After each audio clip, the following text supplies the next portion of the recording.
Welcome to the Dr. Pepper Championship Drive Game of the Week. Today inside Mercedes-Benz Stadium in Atlanta, the Georgia Bulldogs begin their defense of their national championship. Taking nothing for granted, but confident they're ready for another amazing season. You're going to take what belongs to you. Why don't we take advantage of this moment, and wherever you own, we own it. I don't think kids take it for granted that you're going to win it every year. Coach Smart does a great job of just reloading. One more play for the Georgia defense. I got a sweet gig. I'm excited to see what we can do this year. Caught for a touchdown!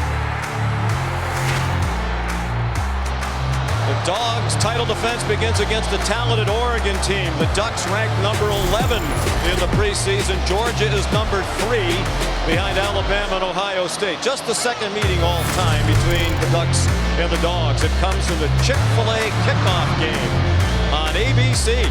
And it's the Dr. Pepper Championship Drive Game of the Week. Georgia returns quarterback Stetson Bennett, national champion winner, but starting a season opener for the first time. Bo Nix has started season openers before, 3 of them.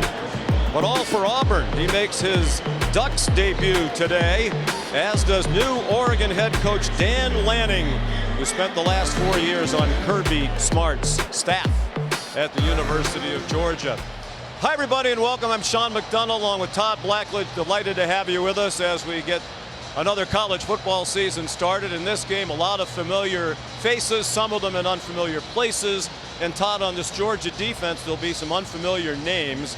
It was a historically great group last year that helped them win the national championship, but they lost 8 players to the NFL draft, 5 in the first round. Nolan Smith, the returning starter, says, just watch if you want to know how we're going to be as good. Yeah, nobody should feel sorry for the Georgia Bulldogs because, according to our own Todd McShay, they still have 3 of the top 12 prospects for the next draft. And the beauty for Georgia is they have an elite player on each level of the defense. Jalen Carter up front, Nolan Smith, the linebacker, Kelee Ringo in the secondary as a cornerback, and then offensively, veteran experience on the offensive line. They bring their leading receiver back in tight end Brock Bowers, and oh yeah, the 6-year senior quarterback who led them to the championship. Will turn 25 next month.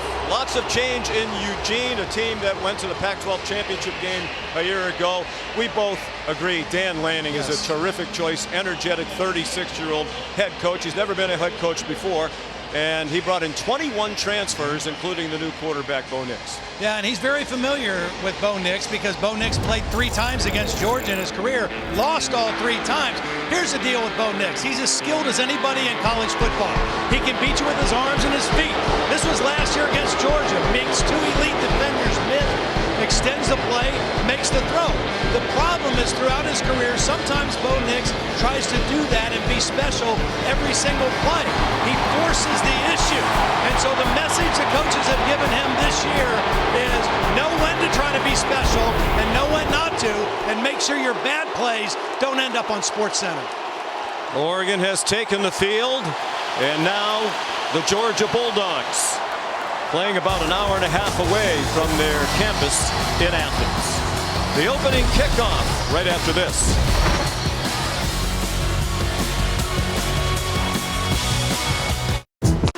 The first meeting was a big surprise to many. I expect it to be a different game. Georgia, they'll come into this game confident. Here's a deep throw to the end zone. Caught! It's a Bulldog lead. Bennett throws to Bowers. Touchdown! Georgia Bulldogs! Out of the gun, Young. Intercepted! Kelee Ringo inside the 20. Scores! Georgia has won the national championship. And they did it in scintillating fashion with a win over their rivals from Alabama, their first national title since 1980. But as we bring in Molly McGrath, Molly, when we visited with the Bulldogs, particularly Kirby Smart, it was pretty obvious the celebration is long in the past and the focus is clearly on this season. Yeah, that's right, Sean. Days after that championship, Coach Kirby Smart challenged his team to not be a one-hit wonder, and players say he's even more intense and demanding now than ever before. And Georgia's team t-shirts embodied their off-season mantra, which is nobody cares. As in, nobody cares that we won a championship. championship if we can't do it again. And nobody cares that 15 players were lost to the NFL draft. Now, linebacker Nolan Smith said this was a message to avoid against complacency and excuses. They truly feel that they can be just as good as they were last year. And Smith said they're motivated by all of the doubters predicting a drop-off in their defense. They're relishing it. And you mentioned it, Sean. His message to their doubters is just wait. Yeah. And Todd, really, Georgia, Reese Davis made the point this morning on game day, is now a lot like Alabama and Ohio State. They just have plenty of talent ready to step in. They reload. It's a bunch of 4- and 5-star recruits throughout this program. Well, and particularly on the defensive side of the ball, they play so many guys in reps and on special teams that they're not new to playing. They're just new to a bigger role, but they're excited, and they were recruited to come to Georgia to play that bigger role. Georgia won the toss and deferred, so Oregon will receive. The only other meeting was way back in 1977 in Athens. It was won by Georgia. In that game, Rich Brooks, a 36-year-old, was making his debut as the Oregon head coach, never having been a head coach before. Kickoff on its way from Jack Podlesny, and being run back by Seven McGee, and not very far. Knocked down shy of the 15-yard line by Dan Jackson. So here comes Bo Nix after 3 years as the starting quarterback at Auburn. Started 34 games, went 21-13 as their starter, threw for 7,251, rushed for nearly 900. He is now an Oregon Duck. Grew up an Auburn fan. His dad, Patrick, was an Auburn quarterback back in the 90s. It was his dream to play for Auburn, but he is ready for a fresh start after getting his degree from Auburn in the winter. He pitches to Marquise Irving, one of those 21 transfers. He's out of the University of Minnesota. You know, the good thing, I think, for Bo Nix is not only the fresh start. I would say that this is the best offensive line that he's played behind in his career. That's a strength of this Oregon football team, particularly their offense, is their veteran offensive line led by their center, Alex Forsythe. All-conference player. They have 5 starters back along the offensive line. They were a group that leaned heavily on the run in the past under Mario Cristobal and his staff. Nix has passed through the hands of Irving. And we'll look at today's Chick-fil-A impact players when Oregon is on offense. Oh, Alex Forsythe, we just mentioned him. Chris Hudson is the guy who came on the second half of the year as their key receiver. And Jalen Carter, Nolan Smith, 2 of the best defensive football players in all of college football. A lineman and a linebacker on this third down play. You'll see them both rushing the passer. Third down and 3. Nix out of the gun. And a little flinch at the right end of the offensive line. False start. Offense, number 71.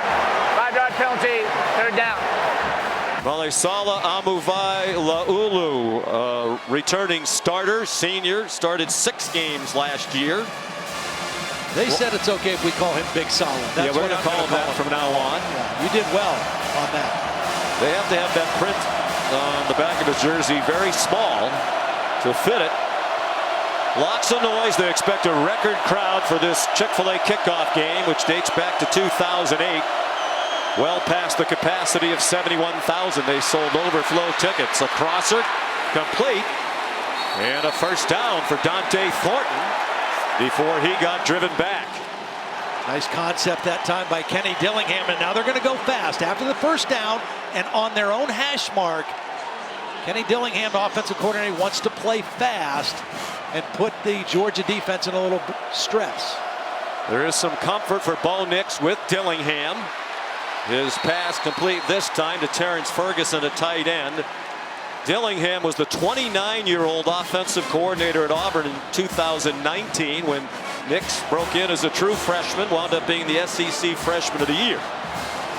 And Bo Nix told us yesterday a big reason why he chose Oregon was Coach Dillingham. On 2nd and 2, here's what Nix can do with his feet. He has another first down.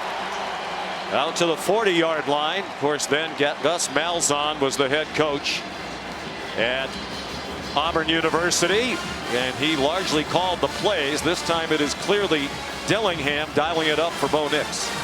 And Kenny Dillingham went from there to Florida State. He had been at Memphis with Mike Norvell before that, and excited for the opportunity he has now on Dan Lanning's staff. And you can tell the way his mouth is moving, he is fired up. He was all energy when we met yesterday. Now 32 years old. Good start for Oregon. They moved to the 40-yard line. Irving in trouble and dropped for a loss. Smile Munden, one of those who got some snaps on that deep defense last year, be a much more prominent player this year. Well, here he is. I mean, he's just unblocked, and he reads it, and they run the play right into him. And that's a play. You got two linemen pulling, and nobody accounted for Smile Munden. And that's a play behind the line of scrimmage.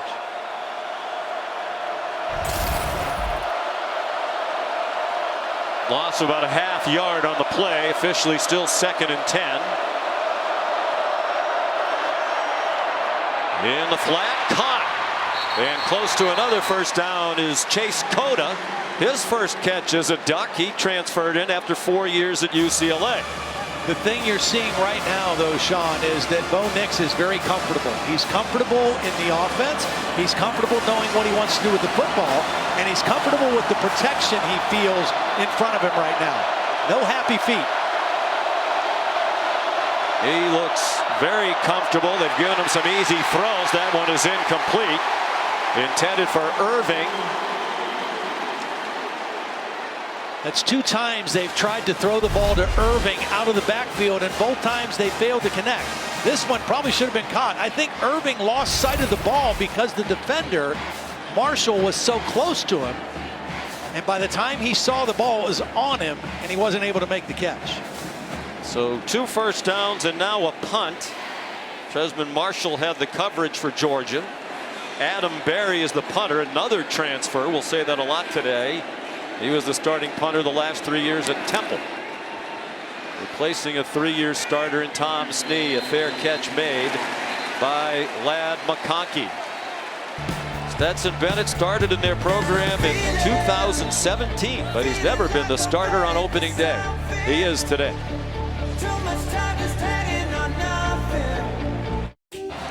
The last time we saw Stetson Bennett IV, he was hoisting the national championship trophy. He was the offensive MVP, led them back in the 4th quarter to that win over Alabama.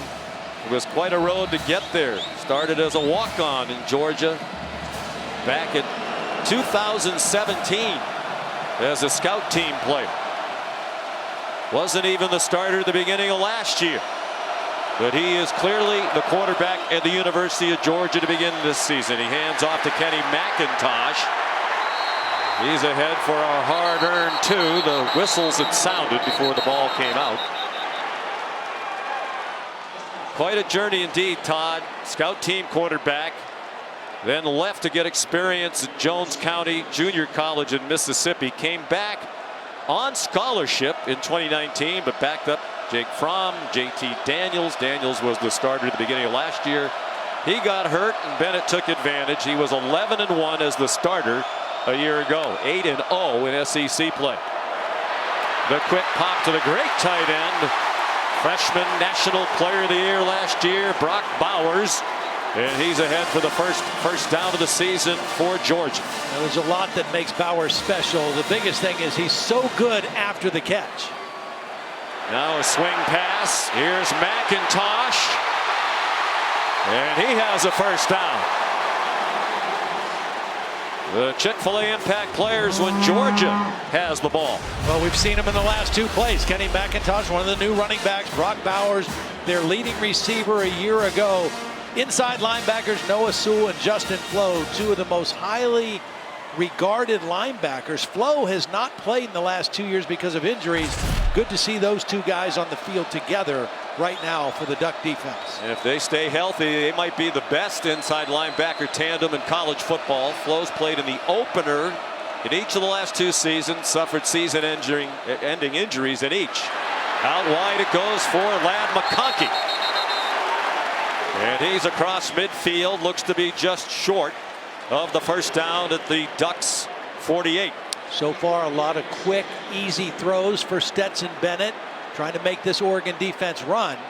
Would not be surprised to see them take a shot down the field here in the next play or two. Saw a lot of that in practice on Thursday. Balls down the field.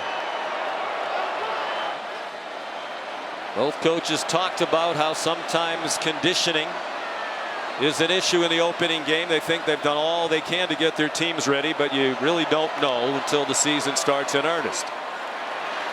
McIntosh bounces off a hit. McIntosh inside the 35. He's taking over as the lead back after playing behind Zamir White and James Cook last year. They're both in the NFL. Flo missed a tackle.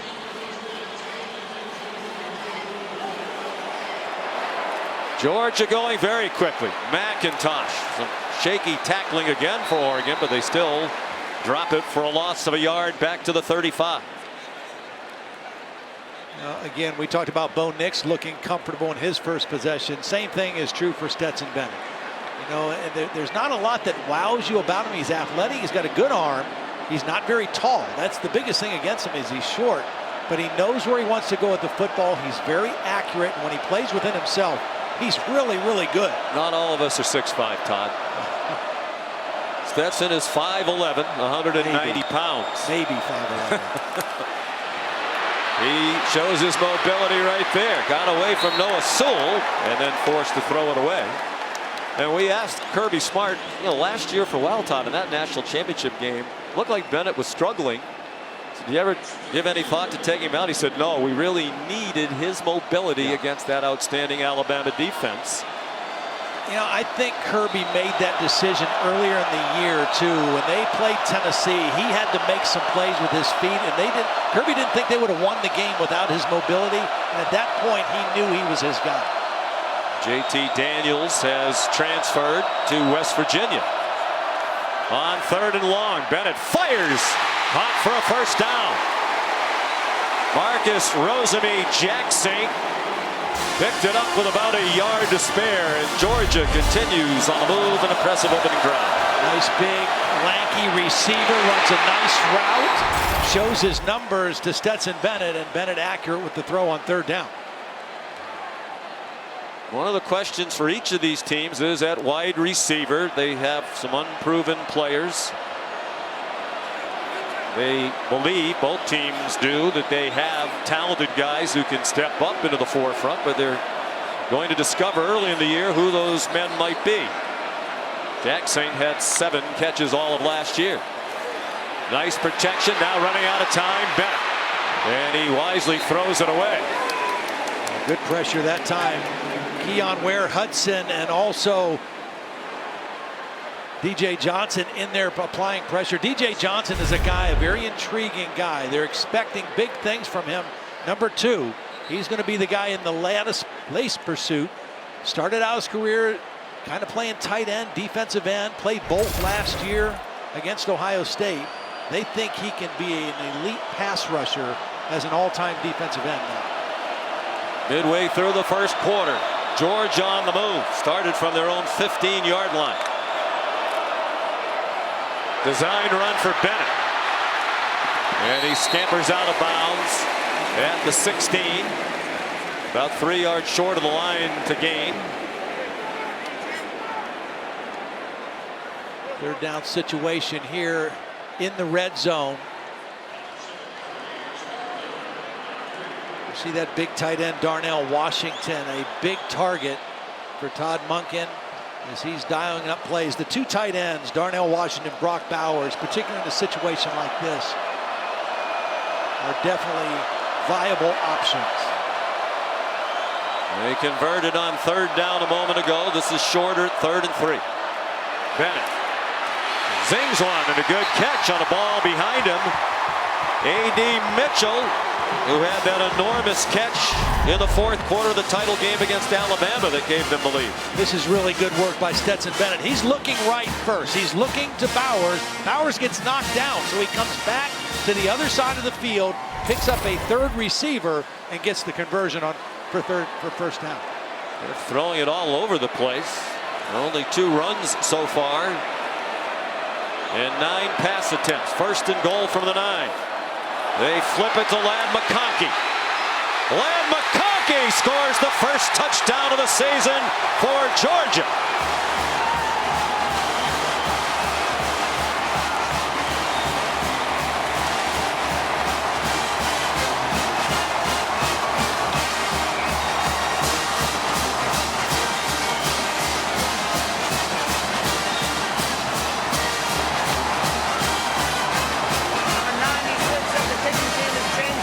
Number 44. 96 has changed to 44.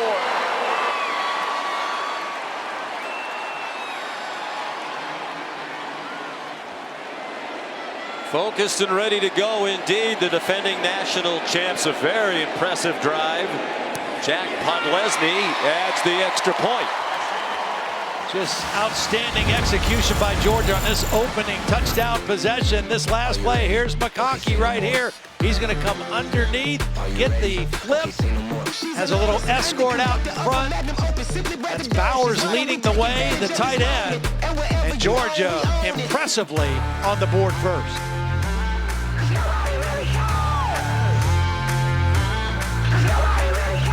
Hey, I'm Jackie. The Chick-fil-A Kickoff on ABC is brought to you by Chick-fil-A.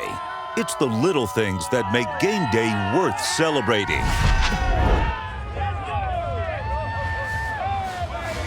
It is the longest running kickoff game. This Chick-fil-A kickoff game dates back to 2008. And the roof closed today at Mercedes-Benz Stadium. Hot and humid outside, temperature in the high 80s. There's also the chance of some rain here in the capital of Georgia today. So it is very pleasant inside the climate-controlled Mercedes-Benz Stadium. Podlesny kicks off again. Chris Hudson lets this one go. And Bo Nix will start with better field position this time. It's been quite a 6 months. His career at Auburn ended when he suffered a broken ankle against Mississippi State. About a month later, he announced he was going to transfer to Oregon. Then in July, he got married to Izzy Smoke, his longtime girlfriend, once an Auburn cheerleader. A lot of changes in his life. He's moved to a different part of the country. He's originally from Alabama. But he said he has really enjoyed the experience. And they didn't just hand him the job. He went into camp having to earn it, and he feels that was very important. Earn the respect and trust of his new teammates. Noah Whittington dunked for a loss. There's still some talent on this Georgia defense. That's one of the 3 returning starters. Chris Smith, the safety. Just a great job. You talk about a safety filling a running lane. Running the alley. Here he is. Picture-perfect form tackle behind the line of scrimmage. Oregon trying to go quickly as well. Nice cut by Whittington. And then some power at the end of the run. He's very close to the first down. Yet another transfer. He played 2 years at Western Kentucky. And he did get it to the 35 for a first down. And one of the coaches that Dan Lanning hired, the running back coach, Carlos Laughlin, was the running back coach of Western Kentucky last year. So he was very familiar with Whittington. And part of the reason he was one of the guys they went after in the transfer portal. They sent 4 receivers to the right, including Byron Cardwell, the running back.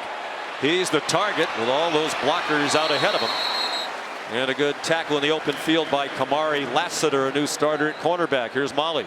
Well, Sean, you were talking about Bo Nix's leadership. It's already on display. Before this drive, he was telling his receivers, first possession's out of the way. Now we can breathe and play football. And these players believe in him. Seven McGee responded with, whatever we need, we have your back.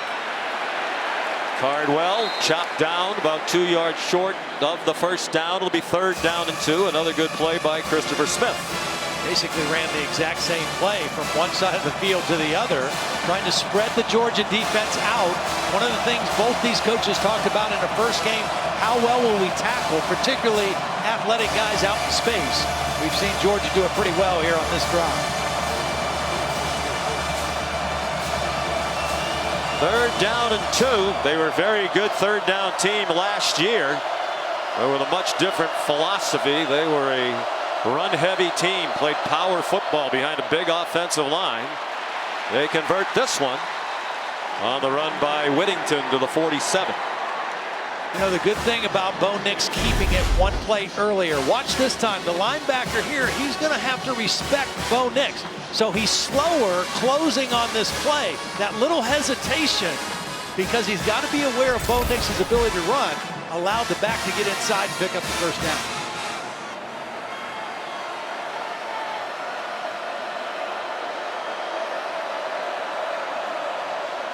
Slight bobble of the snap, but Nix plenty of time, throwing his first deep ball for 7. McGee, and it's intercepted.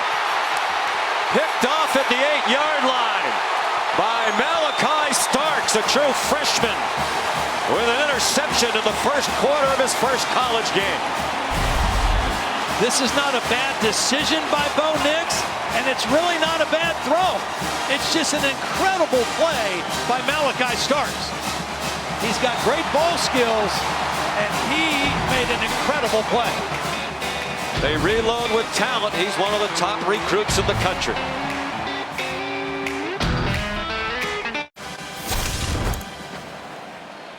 Malachi Starks, we talk about the successful recruiting under Kirby Smart. He's a 5-star recruit, really the headliner of this excellent class with the turnover he has on the turnover shoulder pads. ESPN.com had him rated the 10th best prospect at any position in the entire country. Out of high school, he's a freshman from Jefferson, Georgia, one of 18 of their freshmen who arrived in January to start in classes and to learn the system. Maybe not in that order. Kenny McIntosh on first down from the 8. Picks up 4. Well, if you're watching and you wonder, okay, I hear all this stuff, 4-star, 5-star, what's a 5-star recruit look like? That's what a 5-star recruit looks like. I mean, he played that ball beautifully, got his eyes on it, got his hips around, kept his balance, running full speed, and then made a great play on the ball. And that was an outstanding play by a young player.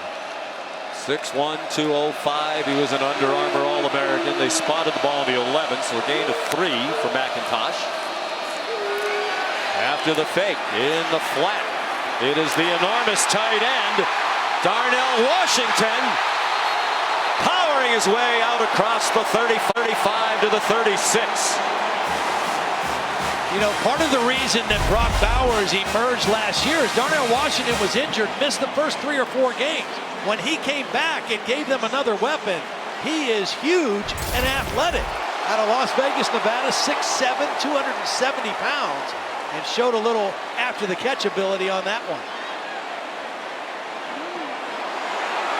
He had 10 catches last year. They think they have the best tight end room in America. Hard to argue.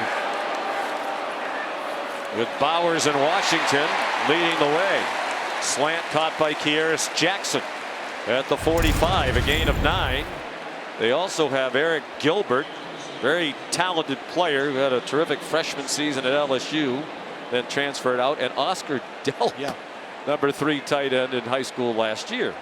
Well, and last year, their 3rd tight end, John Fitzpatrick, got drafted. I mean, he wasn't even a starter. I don't remember calling his name, and we did a bunch of Georgia games last year. They ran a lot of 13 personnel last year, which is 1 back and 3 tight ends, and Fitzpatrick was part of them. Of course, I don't remember what I had for lunch, so it's not a surprise. Bennett throws wide open. Here's Bowers. All the way to the Oregon 26-yard line. He had 56 catches last year.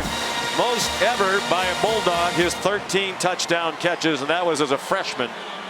Well, you saw his strength there because there were 2 Oregon defenders that tried to hold him up at the line of scrimmage. He busted through that double team and then used speed to accelerate away from a defender waiting for him. He averaged 16 yards per catch last year. Tight end body, wide receiver skills. Yep. I mean, he's an elite receiver playing tight end. They knew he was an excellent all-around athlete. After the play fake, another wide open receiver. Ladd McConkey diving for the end zone. He didn't quite get there. Poor tackling by Oregon here in this opening quarter. Triquez Bridges the latest whiff, and McConkey almost had his second touchdown of this quarter. Now the execution by Georgia in these opening possessions has been spectacular. A lot of movement, misdirection. Now the toss to Kendall Milton, and he gets stacked up. Ducks rallied the ball there. 3 men take him down, led by Bennett Williams and Steve Stevens. That'll take us to the end of the first quarter.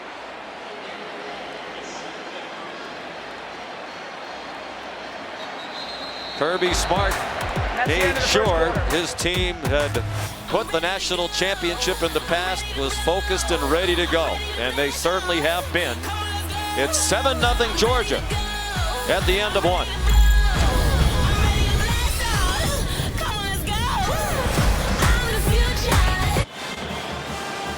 Today's aerial coverage provided by Goodyear, celebrating the challenge of road games everywhere. Are you ready for the road? Goodyear, more driven. We're very excited to welcome back the AT&T 5G SkyCam. Analysts love SkyCam. Love it, love it. Brings the action right into your living room. They come quickly to the line of scrimmage. Bennett under center. He fakes to Milton and walks into the end zone.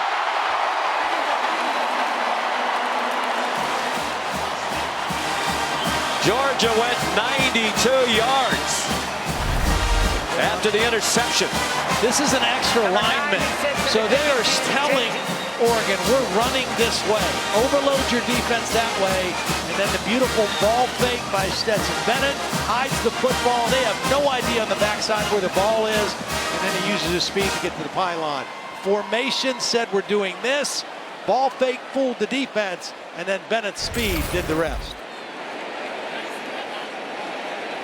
And here's Podlesny, outstanding kicker, back for another year, and the extra point is good.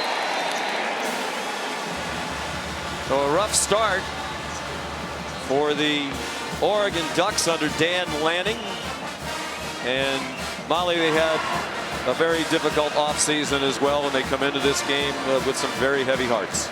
Yeah, Dan Lanning had to navigate his team through an unimaginable tragedy as their tight end Spencer Webb died after a rock climbing accident in July. And teammates say that his energy absolutely took over the locker room, and he was a beloved leader. And on the last day of summer training, the team hiked to the top of a landmark in Eugene named Spencer Butte in their teammates' honor. It's now an annual tradition for the program. And Lanning said that Oregon will honor Spencer by the way that they work, and they carry him onto the field with them for every game in spirit, but also physically by wearing his number inside of a spider web on their helmets. His locker remains untouched. There's going to be an open chair in the tight end meeting room for Spencer all season. So this Oregon team is playing with heavy hearts, but this has definitely brought them closer, Sean. Such a tragic story. It was a feature very well done by Jen Lott on Game Day this morning about Spencer Webb. Seven McGee elects not to return the kickoff. So Todd, it is a rough start. If Oregon can stabilize here, settle in, maybe get a touchdown here and get back into the game, long way to go. Well, what has to happen here early on? Well, I think when they're back on the field defensively, the number one thing they have to do is tackle better. I mean, right now, the plan that Todd Monken has and that Stetson Bennett is executing is flawless. It's a lot of quick throws, so you can't rush the quarterback. They're doing a pretty good job on the run, but they're not tackling receivers and tight ends after the catch. That has to improve, but they need some help from Bo Nix in this offense right now. A lot of the conversation leading in, does either side have the advantage? Lanning was the defensive coordinator at Georgia. He obviously has great knowledge of their personnel, but Todd Monken said we expect Dan Lanning's Oregon defense schematically to look like what we were doing at Georgia. That's what he knows. Why would he change? Marquise Irving, the ball carrier. Tyrion Ingram Dawkins made the tackle.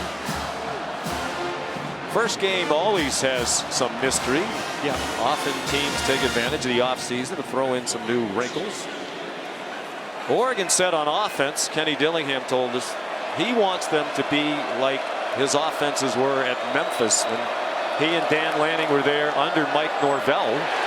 They run it straight ahead with Irving again. And back, Todd, you remember, they were spread you out, throw it all over the place, try to throw it to the backs and make linebackers cover. Yeah, they tried that early in this ball game, but they weren't able to connect. Third down here. Who does Bo Nix feel comfortable with? Who can he have as a go-to guy? A little confusion right now formationally. Still a lot of time on the play clock as Oregon tries to get organized here. Nix steps into the gun. He's 5 out of 8 for 33 yards. And that interception. Sean Dollars is the running back now. He goes out in the flat. He's open and lunges. And will they mark it with a first down? It's going to be very close. And it does appear the nose of the football was on the 35. It's a first down. Took them a while to get situated to get that play called, but it was effective to gain the first down. Quick throw to Dollars out of the backfield. Dollars did not play last year. He's a sophomore. Terrence Ferguson, the lunging catch, good for a gain of 5. Sean, we talked about why Kenny Dillingham likes to go fast when they're at their own hash mark. It's because hash marks in college football are a lot wider than pro football, and it's a lot further for the Georgia team to run if they want to substitute. And it's easier to communicate when your quarterback is close to you on your own sideline. Pass intended for Dante Thornton. And Malachi Starks, who had the interception, had the coverage. Here's 3rd down and 5 for Oregon. I think that Oregon's got to find a way to get Chris Hudson involved in the offense. Number one, their most effective receiver down the stretch last season. He's in the slot to the short side of the field right here, number 1. He got an opportunity late last year. They had some injuries at the wide receiver position. Nix looked one way, sets up a screen the other way, and it's a great call and well executed. Marquise Irving, and now a late flag. You wonder if there was a late hit out of bounds. He got the first down to the 44-yard line of Georgia. Yeah, I think he tackled him clearly out of bounds at the end of the play, which is going to tack on yardage. Personal foul, forced collar tackle, defense. That 59 penalty be added to the end of the run. First down. Good execution on the quick throw. They had a screen set up both ways. Here's the horse collar, gets right in behind the neck. Close. It was on the shoulder pad. That was number close. 29 of the defense, 29. Christopher Smith, one of their outstanding players in that secondary. Looked like the hand was on the shoulder pad, but the way the body moved definitely made it look like horse collar. And Matt Austin, our referee, agrees it was a horse collar. A good drive for Oregon. They've moved the ball. They have 7 first downs. Early in the second quarter, terrible interception. Picked off and run back by Christopher Smith. And Todd, you talked about it, Bo Nix. The highs are very high, but he makes a lot of critical mistakes, and he's thrown 2 picks already. Well, this one is on him. This is Christopher Smith. Bo Nix's eyes have to be on there. It's a zone concept. It's not man. That means defenders have their eyes on the quarterback, not on the receivers. And he was just reading the quarterback, Bo Nix's eyes, the entire way.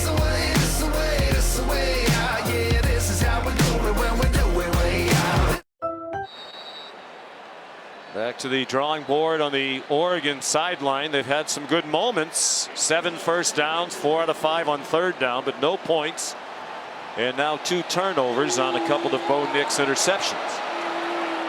1st and 10. Georgia leading 14-0 from its own 44. Another wide open man in the flat. And who wants to tackle Darnell Washington? There is a flag down. He has a first down if it stands to the 38-yard line.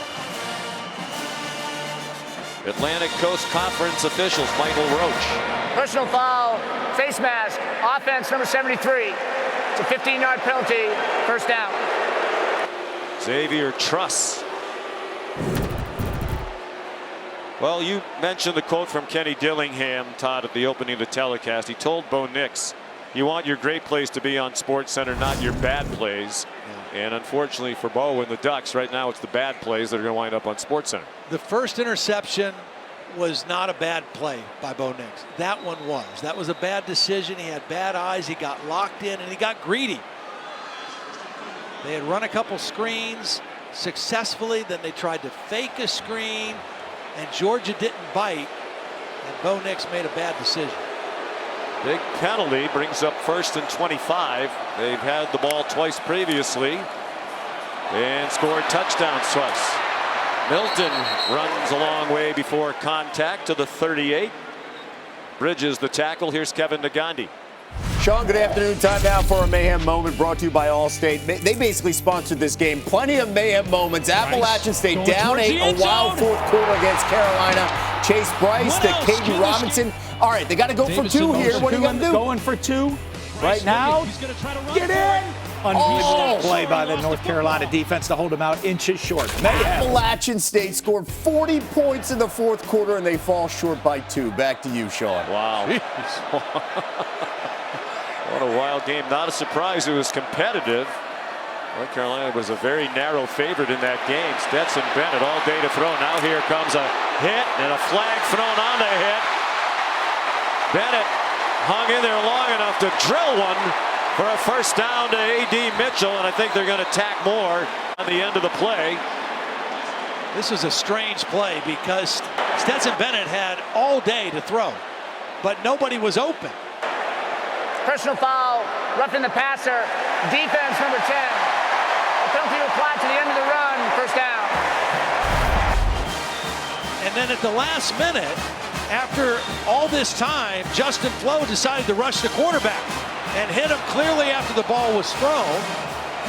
And A.D. Mitchell, he was just running the clear-out route. He was running a deep route, but it took so long, he just kind of came back to the sideline, and Bennett hit him with the football. Very strange-looking play. Well, they're going to take a look at the previous play for potential targeting against Justin Flo. We'll take another look at it as we head to a break. We'll get the opinion of Matt Austin when we come back.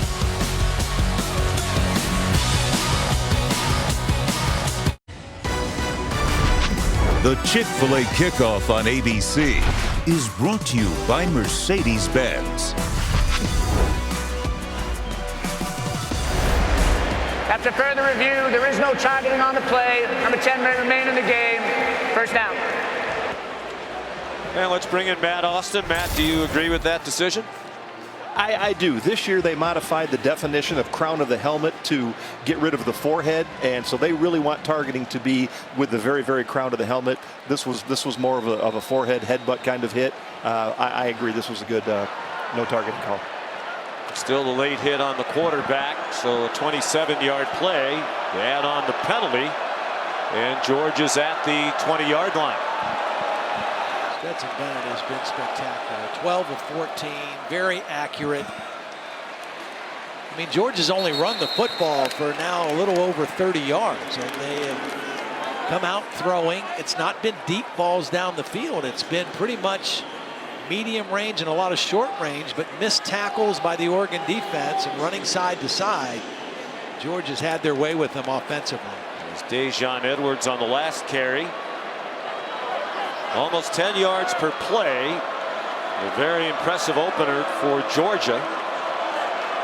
Bennett has already completed passes of 20 yards or more to 4 different receivers.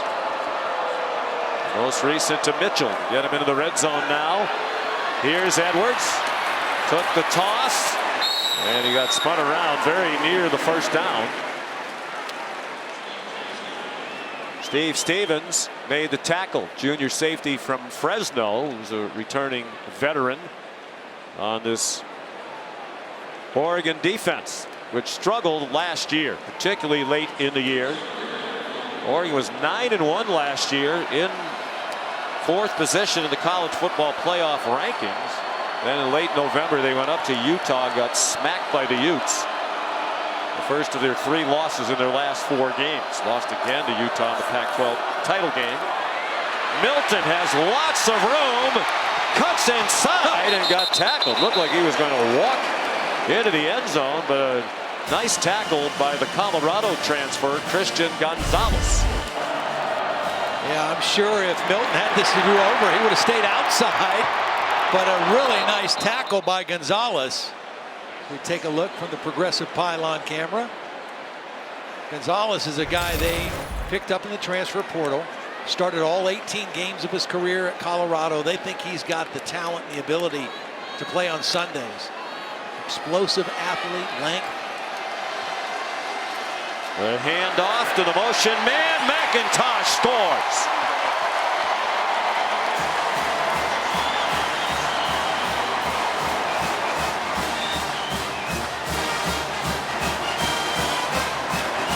Georgia has turned both Bo Nix interceptions into touchdowns, and they lead 20-0.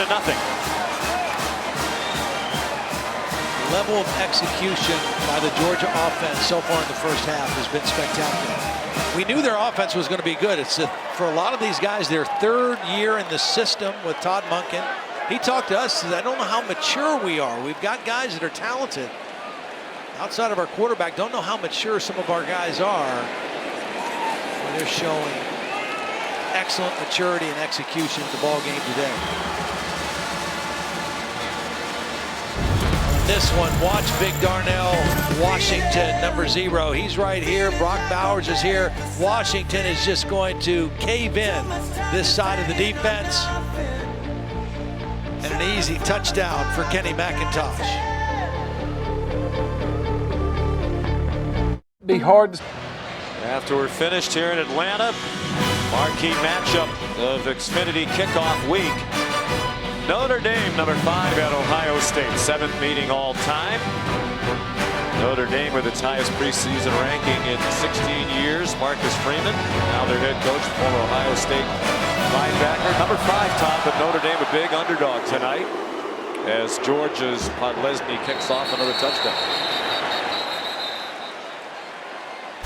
Go back and look at the last time Oregon had the ball. They'd had a couple screen passes in a row effectively. This play, they're going to fake like they're running a screen and going to throw to Marquise Irving again. The problem is Georgia this time said, we're not going to play man. We're going to play zone and soft and keep our eyes on the quarterback. Here was the screen guy. Bo would have been better off just going ahead and throwing the screen. He tried to force it downfield, and Christopher Smith was waiting for the football. Got greedy and made a bad decision, and a great player in Christopher Smith made him pay for it. Smith with an interception on opening day for the 2nd season in a row. You'll recall last year they opened with Clemson. He scored the only touchdown of that game in the Georgia win on a pick 6. Another marquee matchup in the opener, and Georgia leading 21-0. Smile Munden made the tackle. Jamon Dumas Johnson in there as well. On Byron Cardwell.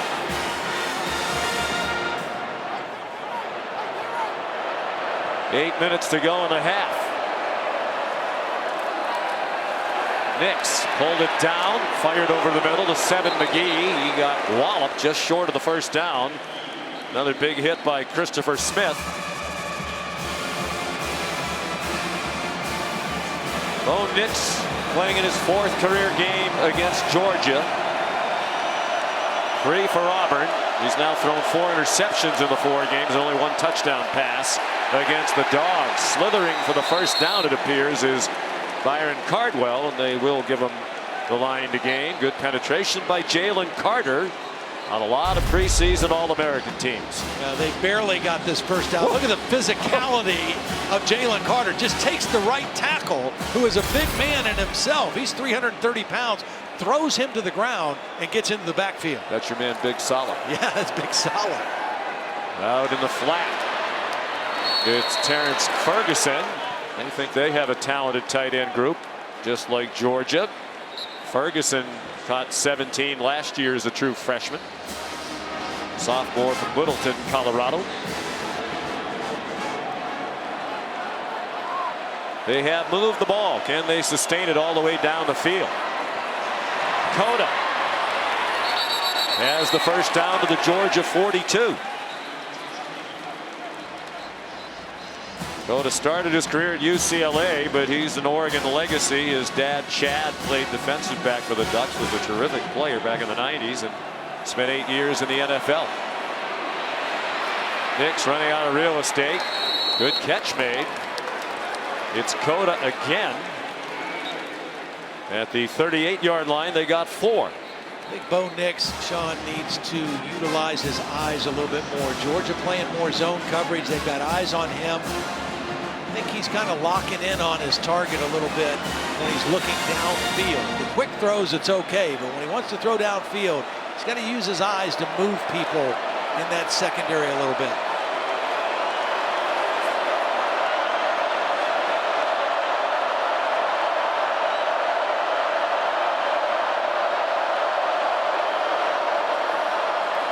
There's some trickery, a flea flicker. McGee flipped it back to Nix. He takes off running. Great decision. That's the special Bo that Kenny Dillingham talks about. What he's capable of, and it's a first down at the 28-yard line of UGA. When you run a flea flicker, you're hoping to get somebody down the field wide open, but Georgia was not fooled. They had both receivers covered, and Bo Nix made the right decision to run the football.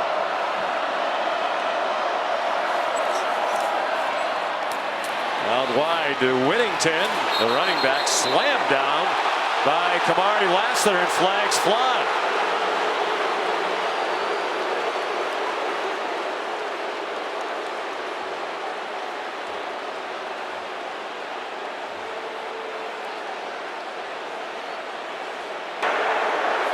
Personal foul.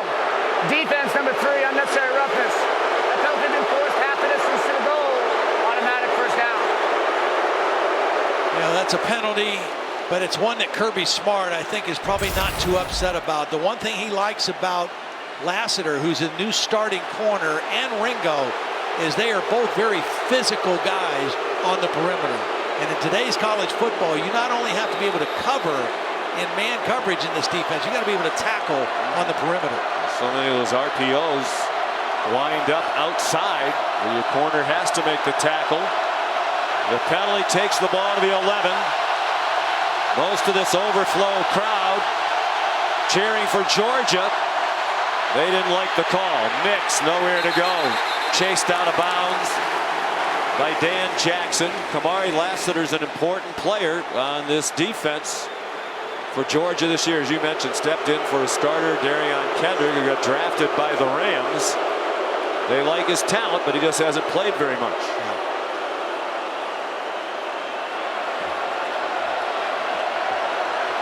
This is a really, really important drive for Bo Nix. They've moved the ball well, but this is where the field shrinks. This is where the windows get smaller. There's a Georgia crowd in the end zone, very vocal. He has got to play like a veteran right now and get his team in the end zone. On the rollout, running out of room, throws it away. The general direction of Chris Hudson. Fans still booing the unnecessary roughness call against Lassiter. One of the best things Georgia, and their defense was great in so many ways, but this was one of those stats that really stood out. They don't allow touchdowns. They didn't last year, and so far they've not allowed one today. Here's a big third down and 11 for the Ducks. They could get a first down just inside the 1. 3 receivers to the right of Bo Nix. Right tackle. And yet there was early movement. You could see the right tackle retreating. False start. Offense number 74. 5-yard penalty. Third down. Oregon is going with a silent count. The right guard is tapping the center to let him know when to snap. Everybody else should be looking at the ball. And Big Sala trying to get a little head start. Please just hit the game clock. Got him knocked back a little bit further. 7 seconds. 4:07. Start on the snap. Thank you.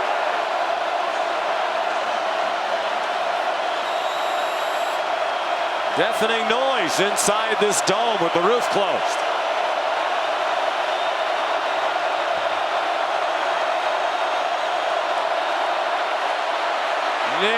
Starks almost threw another interception to Starks, who stepped in front of Terrence Ferguson, the intended receiver.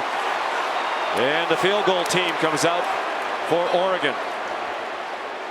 They tried to go 3 receivers to the wide side of field in single coverage on the backside, but another excellent play by the freshman Starks. This time he's working against a tight end who's bigger and more physical, and he shows his physicality to ward off the contact and still make a play on the ball.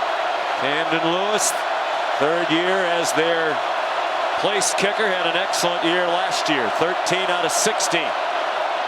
35-yard try right down Peachtree. And that could be Peachtree Street, Drive, Ave, or any other number of Peachtrees here in the great city of Atlanta. Well, they didn't like the call, but that got the crowd fully engaged, and the defense rose up, forced the field goal. It's 21-3.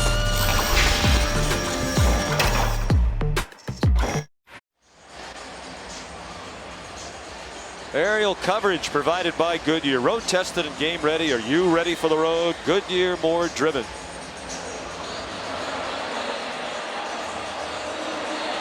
Oregon on the road and down 21-3.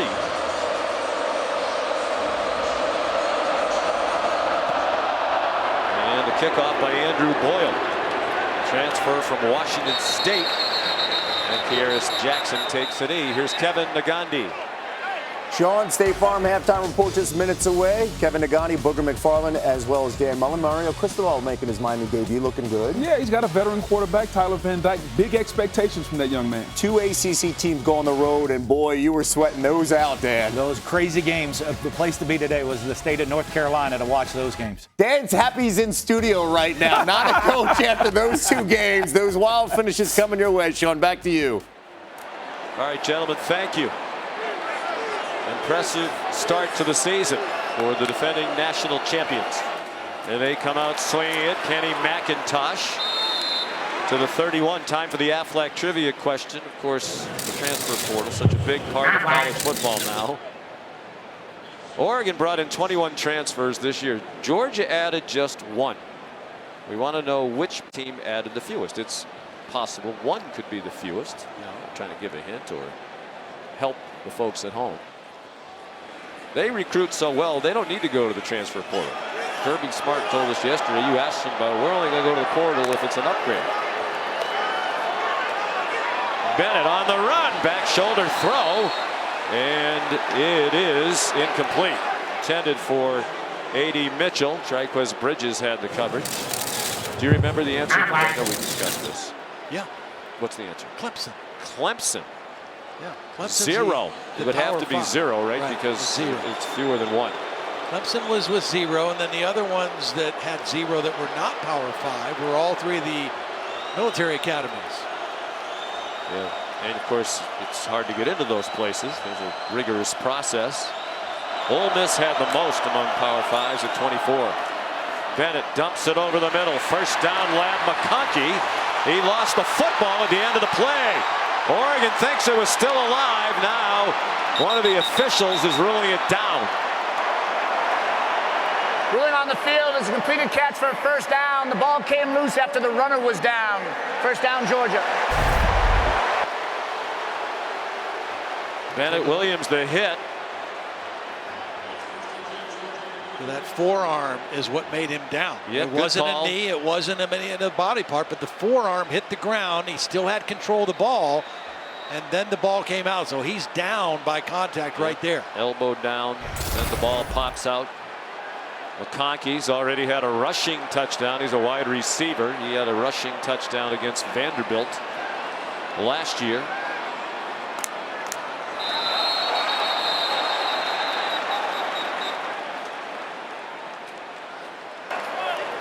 False start.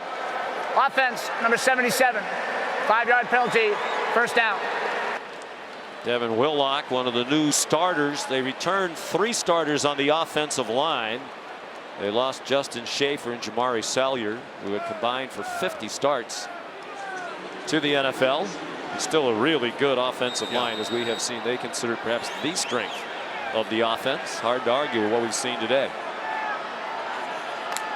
Although all parts are clicking. Bennett given plenty of time. Another wide open man. It's McIntosh, and a good tackle by Bennett Williams. It really hurt them last year when he broke his leg right before the Stanford game, game 5. And they wound up suffering an upset loss. The thing that Stetson Bennett is doing so well right now is he's not forcing anything. He had plenty of protection to throw the ball down the field there, but nobody was open. It was good coverage by Oregon. And so Stetson Bennett just takes what he gets.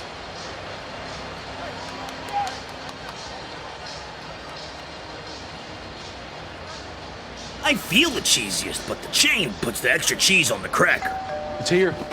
Look at this. It's the cheesiest chain. This is the cheesiest day of my life. Cheese it. Feeling the cheesiest.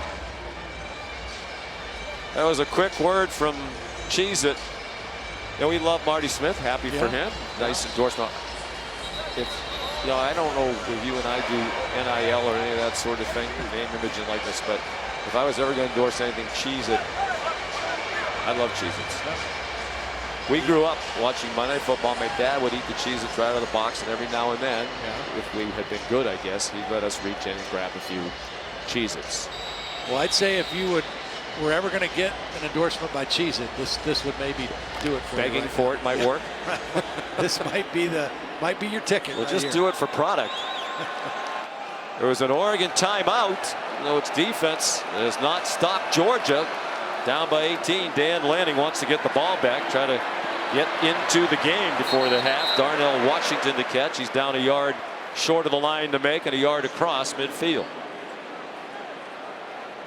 I like that. You know, a lot of times teams run their heels. The coach says, let's just take it to the half. We'll regroup. But you know, there are only so many opportunities to get the ball in the game. In this predicament, you need to try to score again before the half. Well, and you know, he's a defensive guy, and he's got to be saying, we've got to get a stop. You know, I mean, sooner or later, we've got to tackle. We got to get a stop. We got to make him punt the football. And so far, they've just had a difficult time getting Georgia's offense off the field. They hand it off to McConkey. Nice call by Monken, and a good tackle. That would have been a much bigger play. Triquez Bridges able to collar McConkey, but it's a first down to the Oregon 42. Triquez Bridges is out of Lynette High School in Alabama. You know, one of the things Dan Lanning said about taking the job at Oregon is he knew he could recruit. He's a great recruiter, and he said it's a national brand. Everybody knows the Oregon brand. You can go anywhere, and high school kids know about Oregon. They do have a roster full of kids all over the country. Well, he did a remarkable recruiting job, given that he got the Oregon head coaching job in December. Here comes pressure. Bennett, still plenty of time to get it off. McIntosh inside the 5. Jeffrey Bassa saved the touchdown. What a great route by McIntosh. He really fooled the defender. Came out of the backfield, and he was going to get jammed, and he just kind of sidestepped the jam and got separation. And of course, Stetson found him with the football. See, he gets off the jam, he gets separation, and Bennett accurate with the football as he's been all half. 37-yard gain, longest of the day for either team. Well, no big deal. They lose Zamir White, they lose James Cook, their top 2 running backs. Here comes McIntosh, picking right up where they left off. Strange play fake. Bennett, look out, here comes a posse of Ducks, and it's a touchdown. Even when it looked like Bennett was in trouble, he got loose, and McConkey scores again.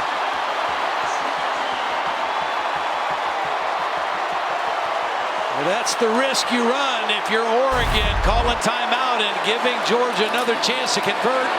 They've got him hemmed in. They got everybody covered, but Stetson Bennett doesn't panic, buys time, keeps his eyes in the end zone, and finds Ladd McConkey. Look at McConkey. He's wide open right here. He knows. Just stay in the frame. See me. See me. Touchdown, Georgia. Well, that game against Vanderbilt last year, he had both a rushing and receiving touchdown. He's done it again. With 21 seconds to go in the half, Lesney makes it 28-3.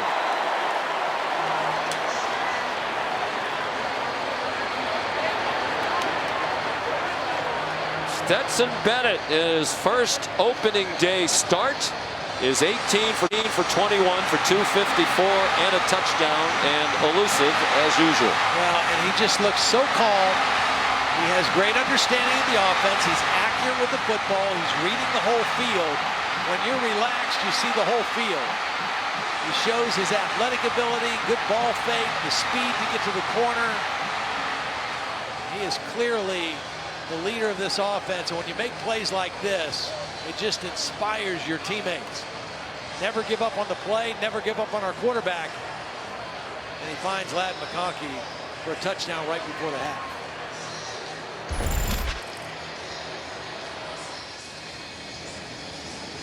There are the numbers, tying his career high for completions at a half. Grew up a Georgia fan. Both his parents are Bulldogs. And what a story. From walk-on to junior college to backup to national championship winner. And now very clearly the starter on opening day. Seven McGee makes the fair catch.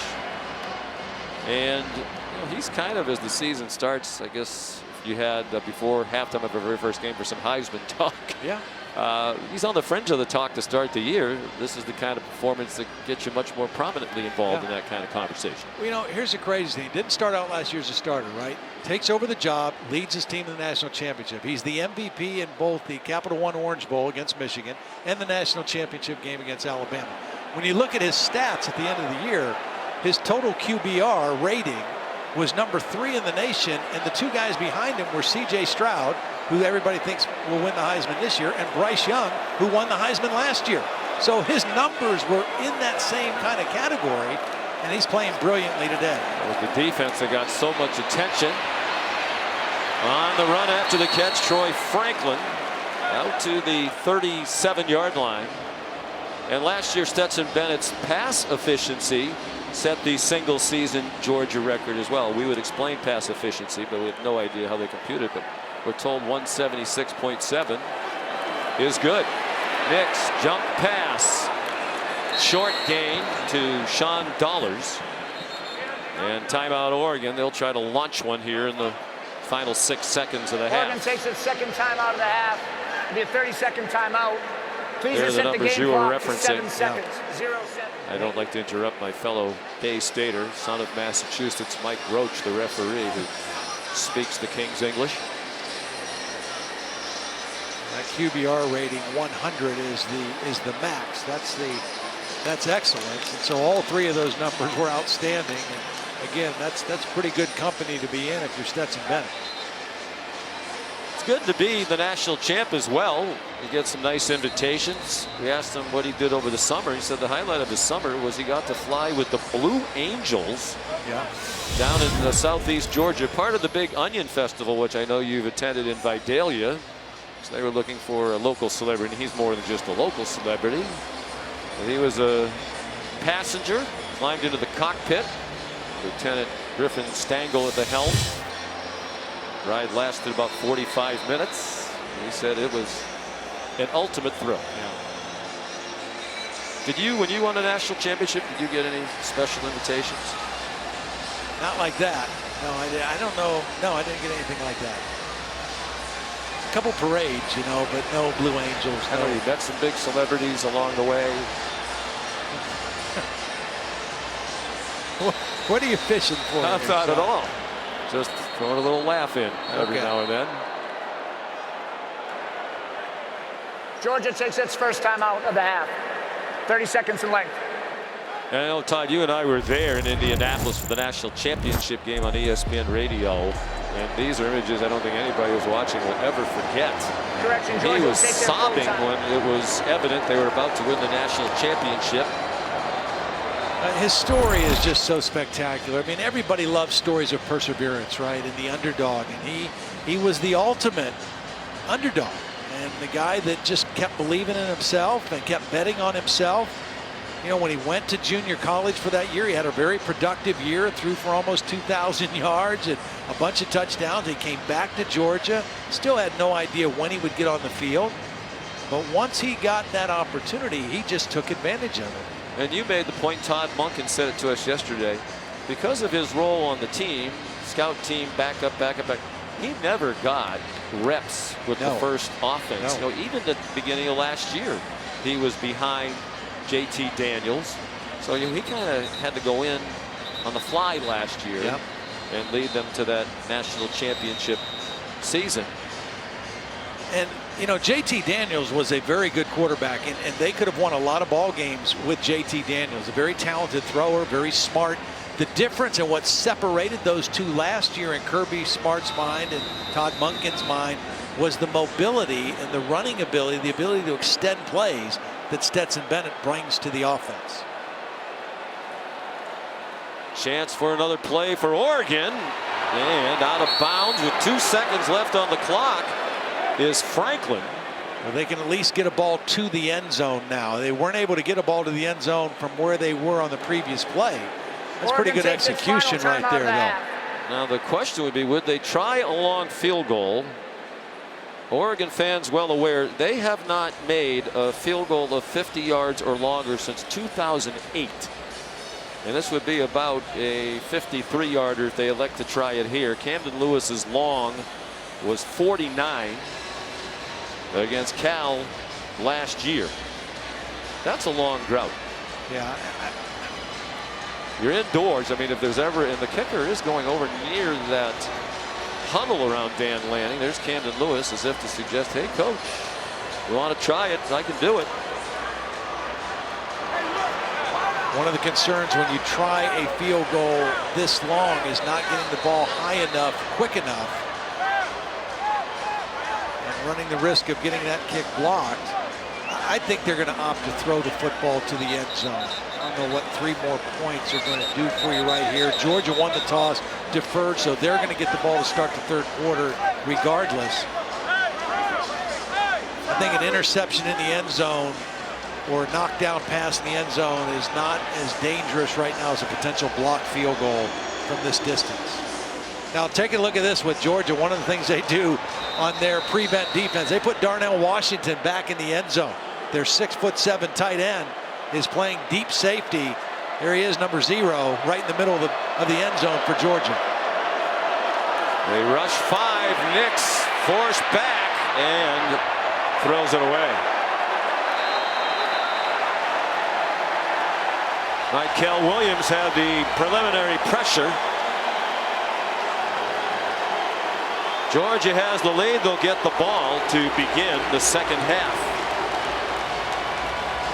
Stetson Bennett, more yards total offense by far than the Oregon Ducks. Here's Molly. Coach, Stetson Bennett with over 250 yards passing in the first half. What are your thoughts on his performance?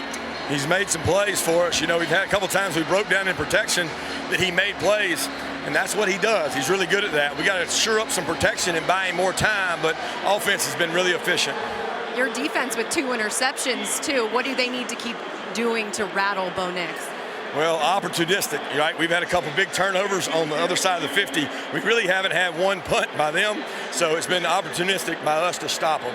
All right, thank you, Coach. Thank you. Sean. All right, thank you, Molly. It's Georgia 28 and Oregon 3 at the half. We'll send you to the studio for the State Farm halftime report after this message and a word from our ABC stations. This halftime report is presented by State Farm. Like a good neighbor, State Farm is there.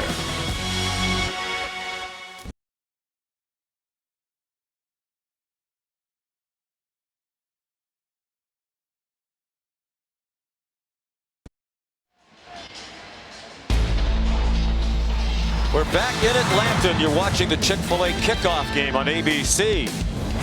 It's the Dr. Pepper Championship Drive game of the week. Georgia beginning its drive for back-to-back national championships. Very impressive, dominating Oregon, the number 12 team in the country in the first half. And here's today's unbeatable performance brought to you by Xfinity. Well, it's been a lot of good for Stetson Bennett. 18 of 21 in that first half. This was just a spectacular play, buying time when the protection broke down, finding Ladd McConkey, and For Bo Nix, he had some moments, but this was a bad moment. We talked about his coach, Kenny Dillingham, saying, just make sure your bad plays don't show up on SportsCenter. That's one that will. It was just a bad decision, and Oregon finds themselves in a big hole here against a really good Georgia team. Dan Lanning, you saw there just a moment ago, trying to get Bo Nix ready to go in the second half. In fairness to Bo Nix, a big difference in that first half. Stetson Bennett was throwing to receivers who were wide open, where Bo Nix didn't have too many guys running free. Yeah, I mean, it was a really good plan by Georgia early. They came out throwing. I think probably Oregon thought they'd come out running. They came out throwing the football, a lot of quick throws, and Stetson Bennett just knew exactly where he wanted to go with the football. We'll get the ball first to begin the second half. Andrew Boyle kicks off. And they'll try it. Here comes Kearis Jackson. Good decision. And the kicker chopped him down. Here's Molly McGrath. Well, Oregon's head coach Dan Lanning was very complimentary of Stetson Bennett, saying he's doing a fantastic job of operating their offense. We just need to be relentless in our pursuit of our tackling.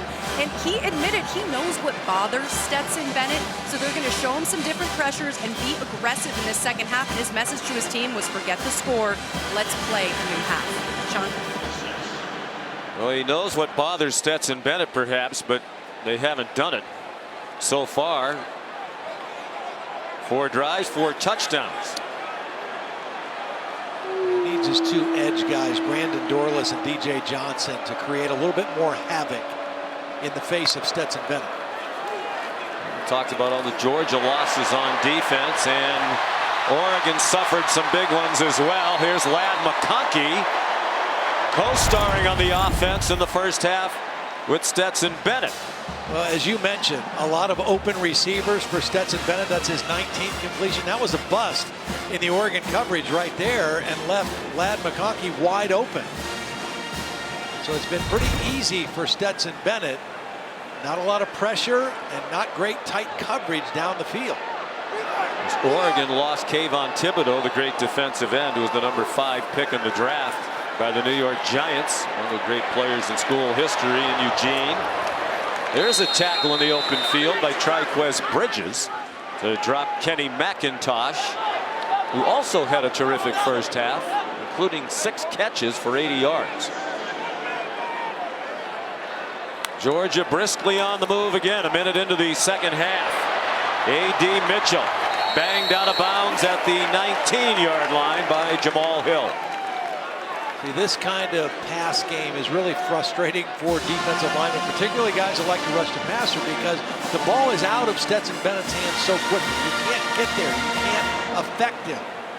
You think, well, he's not very tall. He's under 5'11", 5'10", but the ball is out so quickly, you're not even able to affect him the way you'd like. That Oregon defense playing without Popo Amuvai, was a defensive tackle and a returning starter. He was injured just before they flew here on Thursday. They did not disclose the injury to us, but that's a big loss. Juggling and dropping it is Darnell Washington. Pretty good coverage that time. Noah Sewell was able to get a hand on the football coming from his inside linebacker position. It was a drop, but Noah Sewell was there to kind of make sure that ball wasn't secured.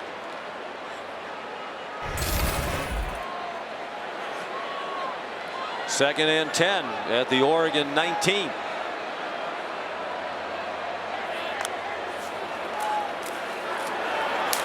Milton.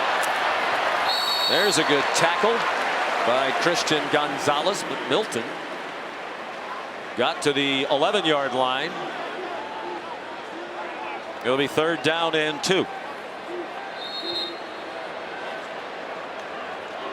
It's an Oregon offense, rather a Georgia offense last year that obviously lived in the shadow of the defense, but still was very productive. Averaged 38.6 points per game. And clicking on all cylinders for head coach Kirby Smart. Now in his 7th season, 6-0 in season openers, and this one's in cruise control as Milton waltzes in. Taki Taimani whiffed on the tackle, the latest Duck to do so. It's a 12-yard touchdown run, and the Ducks will have a lot of work to do. Georgia stayed in the huddle for a long time, came up the line, snapped it quick. It's just zone read, just a good read by the running back, Kendall Milton. Opted back outside. Again, tackling has been an issue for the Oregon defense this entire football game. They had a shot at him in the backfield. Nice footwork in the hole by Kendall Milton. He's a junior from Fresno, California. Played in only 8 games last year, missed time with a knee injury. Lesney adds the extra point. I think they're all set at running back. And we wish Zamir White and James Cook well in the National Football League. 35-3 for the Dogs.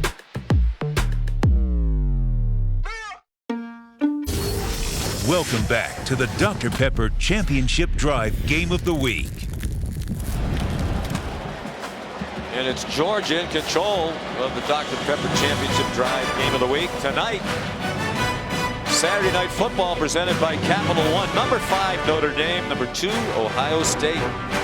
Marcus Freeman coached in the Fiesta Bowl, the lost to Oklahoma State. The Irish fully his team as he embarks on his head coaching career at his alma mater.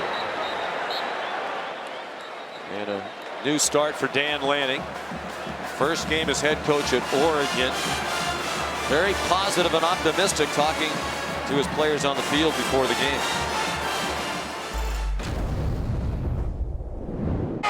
You're blessed, baby. Time to eat. You're blessed.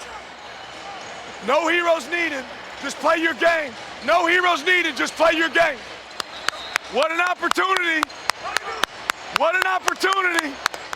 Let's go eat, man. Let's go eat. Ah! Let's go. Relentlessly positive man, and I'm sure that demeanor won't change much. I'm sure he's disappointed that they've played the way they have to this point. On first down, Marquise Irving takes it straight ahead. But it's clear the new players love him. Yeah. You know, we talked to a couple of their players this week.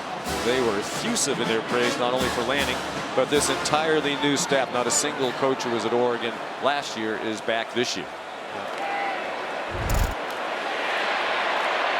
Nix manages to run. Jamon Dumas Johnson chased him down.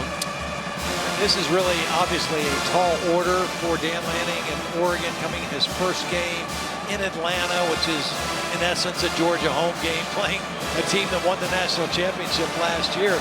But he's got a really rugged first month. I mean, 2 weeks from now they play BYU, who's an excellent team, and then they go to Washington State before September's even over.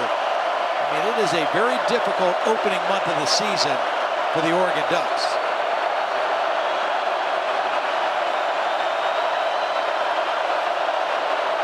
On third down and 7, a delay. Sean Dollars has a first down. Good call that time by Kenny Dillingham.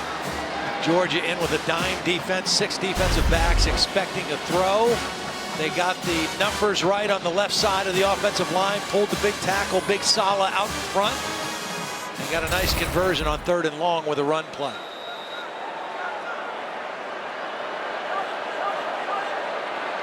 A 12-yard pickup.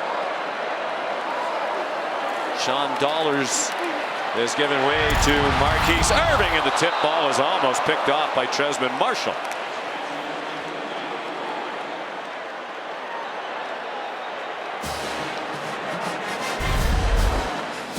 Kind of threw this one off his back foot. I'm not sure who got a piece of that. I think Zion Lowe got it, number 96. It was almost intercepted by Marshall. 2nd and 10. Logue, another who'll get much more playing time this year with the departure of Jordan Davis, in the middle of that defensive front, the Outland Trophy winner. Stephen Jones moved. Ball start. Offense, number 74, 5-yard penalty, 2nd down.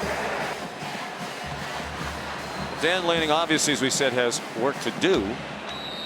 And this is a terrific opening test against the team he is very familiar with.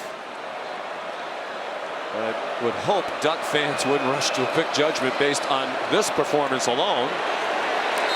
Marquise Irving taken down by Dan Jackson. You and I, every year we meet a lot of coordinators. And several years ago, Todd, we pegged Dan Lanning. This guy, he has everything you need to be a head coach. We talked to Tosh Lupoy, his new defensive coordinator. I asked him yesterday, you think Dan's going to be a good head coach? He said, I know he is. He is already. Yeah. In the way he leads the team. They're playing a more talented team here today. They put together a staff, got an excellent recruiting class, and stayed at Georgia to finish out the season, win the national title. Robert Beal makes the tackle on Sean Dollars, and they get the ball to the 42-yard line. Where it's 4th down and 8. Here's his career path. He was a high school coach back in 2010. Wanted to get into college coaching. Drove from Missouri to Pittsburgh. 13 hours in his mom's car to just try to get an audience with Todd Graham. Turned that into an opportunity at Pitt. Went with Todd Graham to Arizona State. You saw on the resume years at GA at Alabama. In the middle of his career, he made $1,200 a month. They go to a quick kick. On 4th down and 8, punted away by Bo Nix. But learned under Kirby Smart. He's a great recruiter. I do think the future is bright, Todd, despite the fact this is an ugly day. Yeah, I agree. I think it is. You know, and quite honestly, you know, Mario Cristobal left to go home, to go to Miami, Florida, where he was from. But Mario Cristobal did a good job at Oregon, and he recruited extremely well, and he brought a physicality and a mentality out to Eugene that they maybe didn't have before. And so Dan Lanning walked into a situation where there was talent. Now, there was a lot of guys who left when Mario left, and he brought a lot of guys into the portal. And when you're trying to build your own culture and your own identity, and you have all those new players, it takes time, but they'll learn from this, and they know they're up against one of the 3 elite teams right now coming into the start of this season. Georgia, Alabama, and Ohio State, it appears, are at a little bit different level than everyone else to start this season. Kenny McIntosh, the ball carrier. Not much gets by Kirby Smart. He was trying to get his attention. He was letting the defense know, the punt team out there, that they should be back in punt return situation. That was before Bo Nix even dropped back. I mean, he knew it just by the way they were lining up that they weren't going to go for it on 4th and long. They were going to quick kick it, and yeah, he's on top of things. You mentioned Alabama loaded, prohibitive favorite to win the national championship. Ohio State talented again. Underhand flip, that's a shovel pass forward, so incomplete, intended for Brock Bowers. And I thought Kirby was pretty honest when we talked to him yesterday. He said, you know, every year's different. Yeah. So I think we have a chance to be a really good team, but you have to go out and play. There's a number of questions we need to answer. I think he's going to like some of the questions the way they've been answered today. Yeah. Question marks in the secondary. Starks is a stud. An inside linebacker. That was one of the areas where they were replacing 2 guys that got drafted, 3 guys that got drafted. I mean, I think he's got to be pleased with the way his defense has played. And the offense has scored just about every time they touch the ball. Big gainer after big gainer in this one from Dejon Edwards, the junior from Norman Park, Georgia. And Dejon Edwards is typically in there on short yardage situations, kind of more the physical back. That time he got to the corner, showed his speed and ability to break one. Jeffrey Bossa injured on the play, and will step aside with 8:11 to go in the 3rd quarter in the Chick-fil-A kickoff game from Atlanta.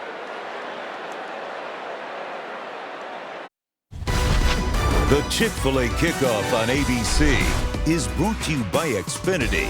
Unbeatable internet, made to do anything, so you can do anything. Georgia defeated Alabama 33-18 to win its 2nd national championship. The other was in 1980 under the Hall of Fame coach Vince Dooley, who was surprised with a birthday cake on the field. The entire crowd sang happy birthday to him. The great coach turns 90 years old tomorrow. And he looks great. They tell us he was in New York not long ago. He was over at Auburn at his alma mater for some events, and he's here today. What a gentleman. Great guy. You denied him the second national championship a couple years later, Penn State team. Well, you know, down there on the field, you saw Herschel Walker on the far right, his great running back. When Herschel went there for 3 years, 80, 81, and 82, they were outstanding. They won the championship Herschel's freshman year. Stetson Bennett, McConkey was open, and the ball's a little bit high. They had another run at 81 and lost to Dan Marino and Pitt in the Sugar Bowl, and then they played us in the Sugar Bowl in 82. But all 3 years, they were right there with a chance to win a national championship. And but they only got the one in 1980 until this most recent one last year. And every time Coach Dooley sees you, he likes you, he respects you, you're friends, but he reminds you. Yeah, oh yeah. That you were part of an unpleasant day and evening for the Georgia Bulldogs.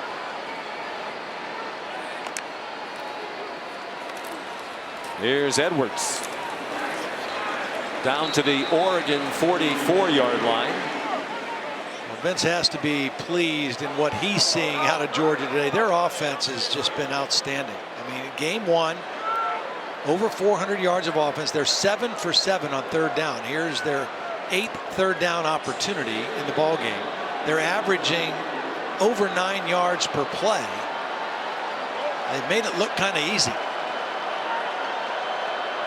And they've taken the foot off the gas pedal here, obviously, in the second half. Well, the starters are still in there. There's McIntosh driving for a first down. I'm not saying they shouldn't be in there. They certainly should be in there. Noah Sewell made the tackle. I think it gives them a chance to work on their running game a little bit here, too. Well, tomorrow on ABC is the All-State Louisiana kickoff. The LSU coaching debut of Brian Kelly after 12 seasons at Notre Dame, taking on Florida State. And then we're back here at Mercedes-Benz Stadium for more Chick-fil-A kickoff action. Number 4, Clemson and Georgia Tech. So 2 things about those games. Number 1, LSU, I think Brian Kelly's going to do a fantastic job at LSU. I think he will bring stability and consistency there that they maybe haven't had for a while. McIntosh again, just another wide open receiver with all kinds of open space to run through. He wound up at the 13-yard line. Georgia 7 for 7 on third down, and this is their 7th pass play of 20 yards or more. This one went for 25, and they go quickly. McIntosh with nobody in green around him again. And he's finally knocked out of bounds at the 5-yard line by Bennett Williams. Illegal block in the back. Offense number 4. 10-yard penalty. First down. Oscar Delp, a highly touted freshman, true freshman, playing his first college game. Tight end, one of the 18 early enrollees among the freshmen who arrived on campus in January. He's from Cumming, Georgia.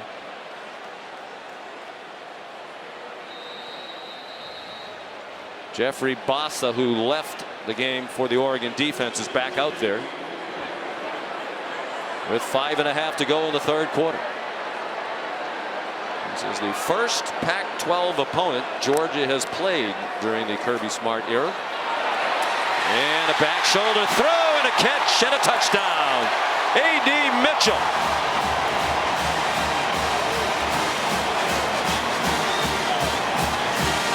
Good coverage by Christian Gonzalez, but Gonzalez never knew where the football was. Never got his eyes on the ball till too late. Perfect placement by Stetson Bennett. A.D. Mitchell uses that long frame to go up and high point the football for the touchdown. Can't throw it or catch it any better than that. We're looking for players to step forward for wide receiver positions. Mitchell looks like a guy who could. 6 possessions, 6 touchdowns.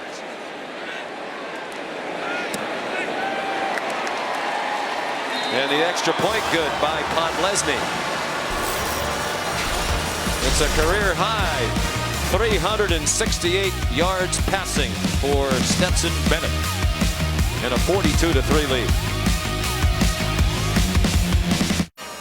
Today's aerial coverage high above Atlanta provided by Goodyear, celebrating the challenge of road games everywhere. Are you ready for the road? Goodyear, more driven. Among those in attendance, Marcus Mariota, Heisman Trophy winner for the University of Oregon in 2014, alongside his Atlanta Falcons teammate, the great tight end Kyle Pitts, the Florida Gators star. Marcus will be the Falcons starter this year. You can't be enjoying what he's seeing here today. Podlesny's kickoff is another touchback. Marcus was on the field before the game. September is Childhood Cancer Awareness Month. We had 2 honorary captains. With Georgia was Jamarius Wells. He's 14, battling leukemia. With Oregon and Marcus Mariota, Anthony Arenas battling Ewing sarcoma. We're happy to tell you Anthony has his last chemotherapy treatment later this month. And Jarius will also celebrate his last chemotherapy treatment later this week, this coming week. Supporting Childhood Cancer Awareness Month is a big initiative of the folks at Chick-fil-A. Such an important healthcare cause. Bo Nix off and running. Robert Beal ran by him. Bo slides down. There's a flag down at the end of the run from behind where Nix went into his slide.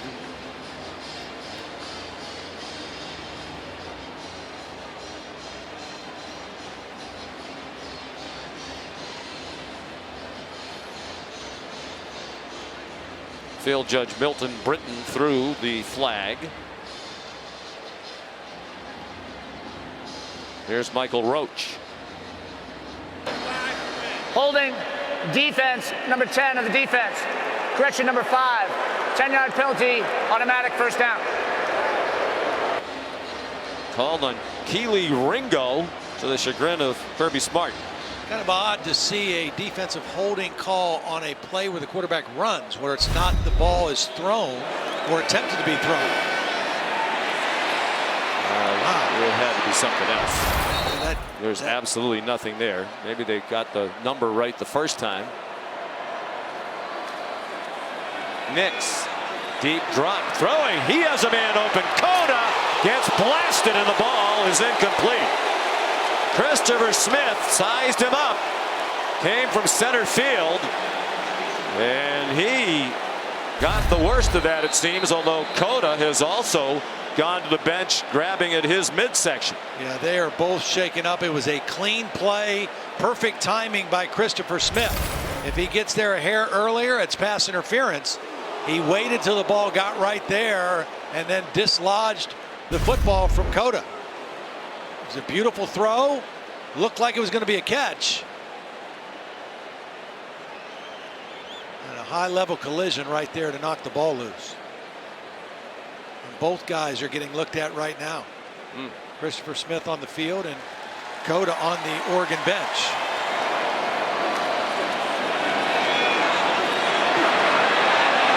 This is in real time.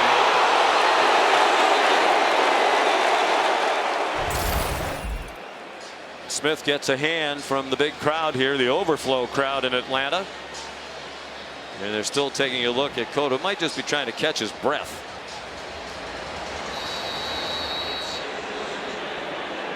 Second down and 10. Jordan James, part of this recruiting class, true freshman, is in a running back. Nix faked it to him under duress. He sidestepped the rushing Munden and dumped it off incomplete.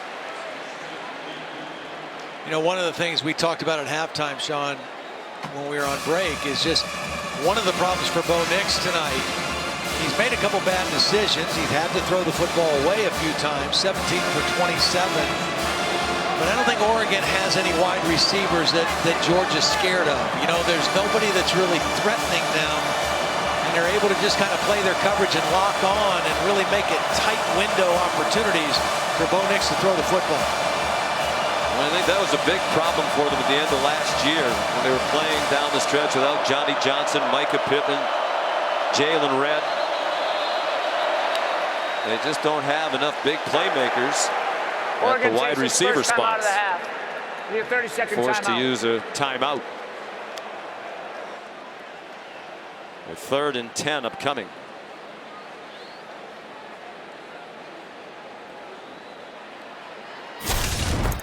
About an hour and a half away from the opening kickoff of Notre Dame at Ohio State. Marcus Freeman, the new Notre Dame coach, walking into a stadium he is very familiar with. He was an outstanding player for the Buckeyes.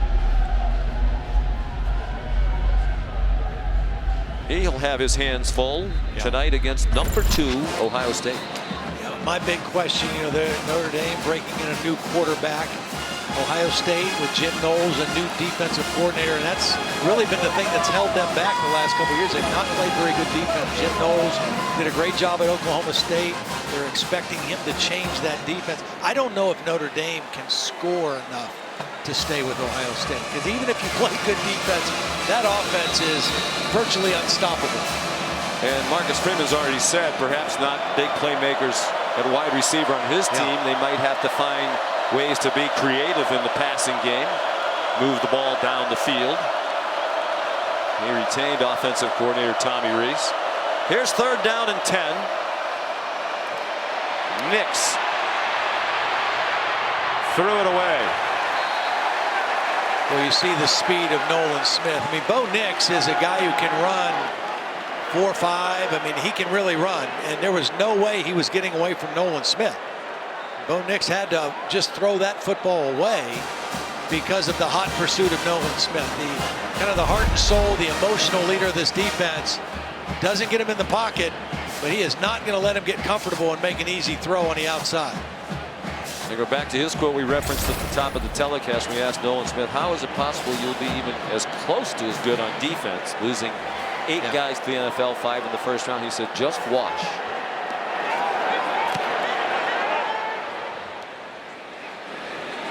High punt by Adam Berry and a fair catch. Nolan Smith might have been the 9th defensive player to be drafted had he gone into the draft. He said, no, I loved playing at Georgia. I want another year with Coach Smart to continue to develop. And he said, I also want to be an All-American off the field. We asked him to explain that. He's very close to his hometown of Savannah, Georgia. And he puts on a camp every summer. Teaches them some football, Pups Out Day, or Pups Day Out, I should say. They all get a book bag, they get food. Some of these youngsters don't always have food regularly in their life. And he wants to make his mom proud, and she will be proud as he gets his degree. Shaquem Bigham here promised her he would get his degree. Very bright guy. Very bright. Yeah, he was majoring in engineering. Changed it to mathematics. We don't meet many math majors in our meetings. No, no. You know, and the thing that was interesting to me, because we talked to him whatever day that was, Wednesday, then I went to practice on Thursday. We talked to him on a Zoom. He's got his glasses on. He's kind of soft-spoken, very cordial, very polite. And then when I saw him on the practice field, the glasses are off, and he is talking and jumping around and singing and dancing and making all kind of racket from start to finish. He is definitely the emotional leader, and kind of like the Clark Kent Superman changeover when the glasses come off. Kearis Jackson, the catch from a new quarterback. Carson Beck is into the game. Here's Molly. Well, Todd, I know that you were watching Nolan Smith at practice the other day, and watching him on the sidelines, he is an incredible trash talker. He was firing up his defense about getting after quarterback Bo Nix, and I can't repeat 90% of what he said, but he did say 10 will not run on us. It's time to light him up, and ever since then, they've been stopping Bo Nix pretty well. So you love both sides to Nolan Smith. Very impressive young man. Here's Kendall Milton. You know, people want to ask as we watch Georgia start to bring some other guys in. Carson Beck, they really like him. They think he's an elite thrower. And, you know, in today's world, of college football. You just don't know how long you're going to keep guys on your roster, particularly quarterbacks. You know, this year, there were 30 coaching changes at the FBS level, and associated with that 67 quarterback transfers that took place, all related to those coaches. And that's kind of the way it is now. A guy will wait for a year, maybe two. And if he doesn't like what it looks like, he's going somewhere else. Carson Beck, another very talented quarterback, to Dajon Edwards. Matter of fact, when last year began, Todd, you saw a depth chart that had Bennett, number 3, behind JT Daniels and Carson Beck. Yeah, and early in the season, Stetson Bennett was splitting reps with Carson Beck behind JT Daniels. And then he kind of overtook Beck. And then when JT got hurt, he got his chance to step up. But they like Carson Beck. Really like the way he throws the football. They should like the way Bennett throws the football, too. Yeah, they should. You know, there were some, even after they won the national title, who were saying, well, they won it in spite of Stetson Bennett. Those people need to get a life. And perhaps watch some of the film again. Here's Edwards. We asked Stetson Bennett, okay, you're starting the season as the starter. Are you clearly the starting quarterback? He said, yes, I am the quarterback at the University of Georgia. And we asked Kirby Smart that yesterday. He said, absolutely. Yeah, he is clearly our quarterback, and there's no question about it. Yeah. And I know he's glad that he set a new personal record for yardage today in a winning performance like today. Last year, he threw for 340 yards in that loss to Alabama in the SEC championship game. That was by far the most yards he had thrown for in his career. However, he threw 2 costly interceptions, and they lost the SEC championship game. Right down the seam and on target. Kearis Jackson again. Fielding the throw from Beck. With a minute to go in the third quarter, Georgia marching again.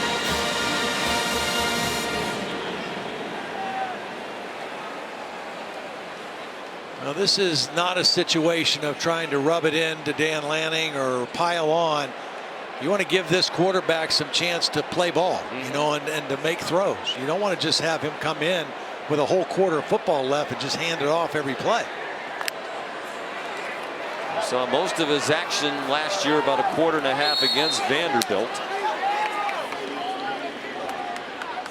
Out of Jacksonville, Florida, Mandarin High School. Another highly recruited guy, ESPN 4-star prospect and a top 250 in the nation at all positions. And they don't have to snap it again. Beck 3 for 3 for 49 yards. ESPN's presentation of college football on ABC will return after this message and a word from our ABC stations.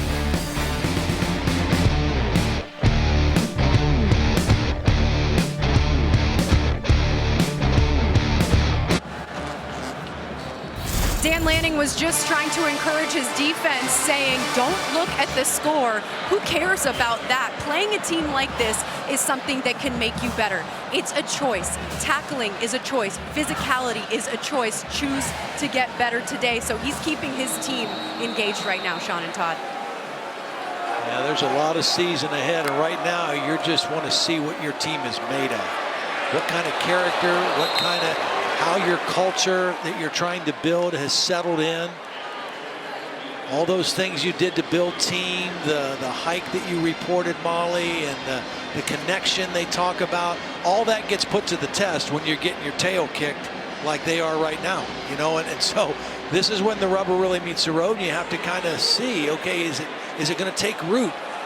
You know, are we going to be the same tomorrow and believe the same way? Let's finish what we started here today, no matter what the score says.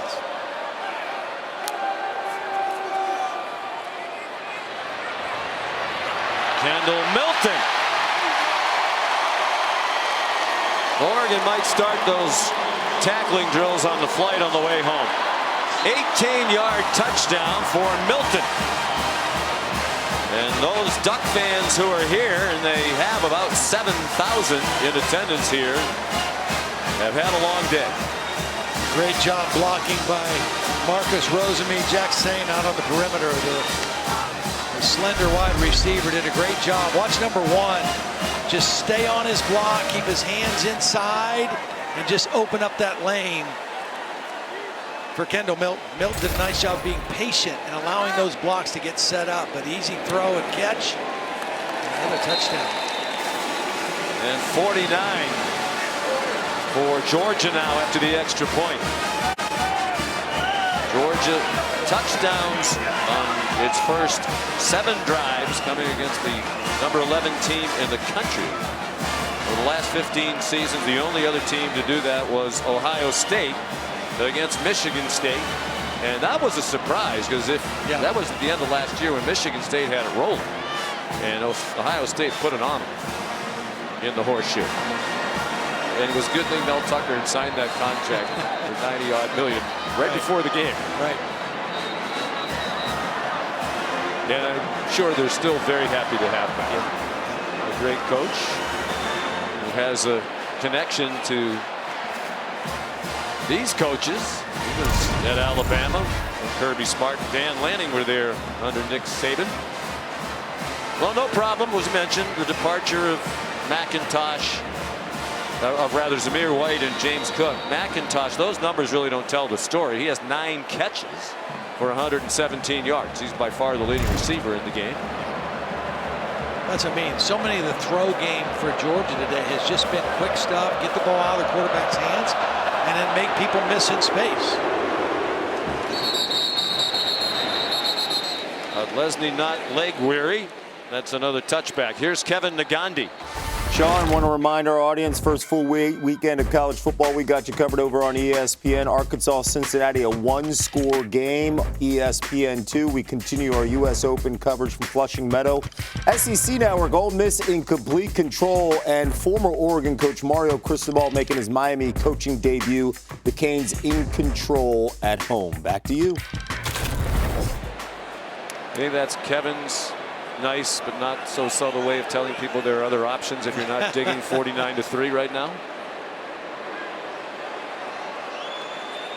From the 25, still Bo Nix at quarterback, and Jordan James gets the carry.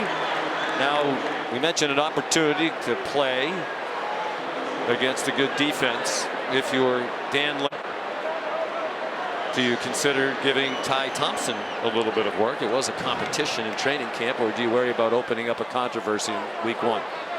You know, I don't think it would be a controversial situation. I mean, you could easily explain it that you want your backup quarterback who battled and has worked hard to have a chance to play in a game like this and take meaningful reps in a game like this. I don't think it would suggest you don't believe in Bo Nix. The other side of that coin is you say, you know, I'm going to keep my guys out there and we're going to fight with our starting 11 to the bitter end and just kind of prove our mettle, you know, and then take that back home. And if you think Nix is going to be your guy for the season, you didn't bring him all the way across the country with his resume and give him the starting job to yank him after you played this tremendous defense. You know, a new system, everybody on the Oregon team is learning as they go. It's completely different from what they were doing. Nix, the ball carrier, and you know he wants to stay in there. He's the ultimate competitor. And the schedule will get easier. We asked Dan Lanning, you mentioned earlier it's a national brand. So what about the lack of security? There's Patrick Nix, Bo's dad, former Auburn quarterback. We asked Dan Lanning, what about some question about the future of the Pac-12? Doesn't matter. We're going to recruit great players. Doesn't matter where we're playing. There's so much to sell. We're going to have a great culture at Oregon. We've been attracting excellent players from all over the country for a long time. The punt by Adam Berry and the fair catch by Ladd McConkey. Under 13 minutes to go.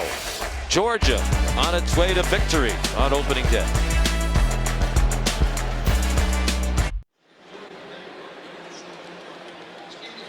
We're back in Atlanta.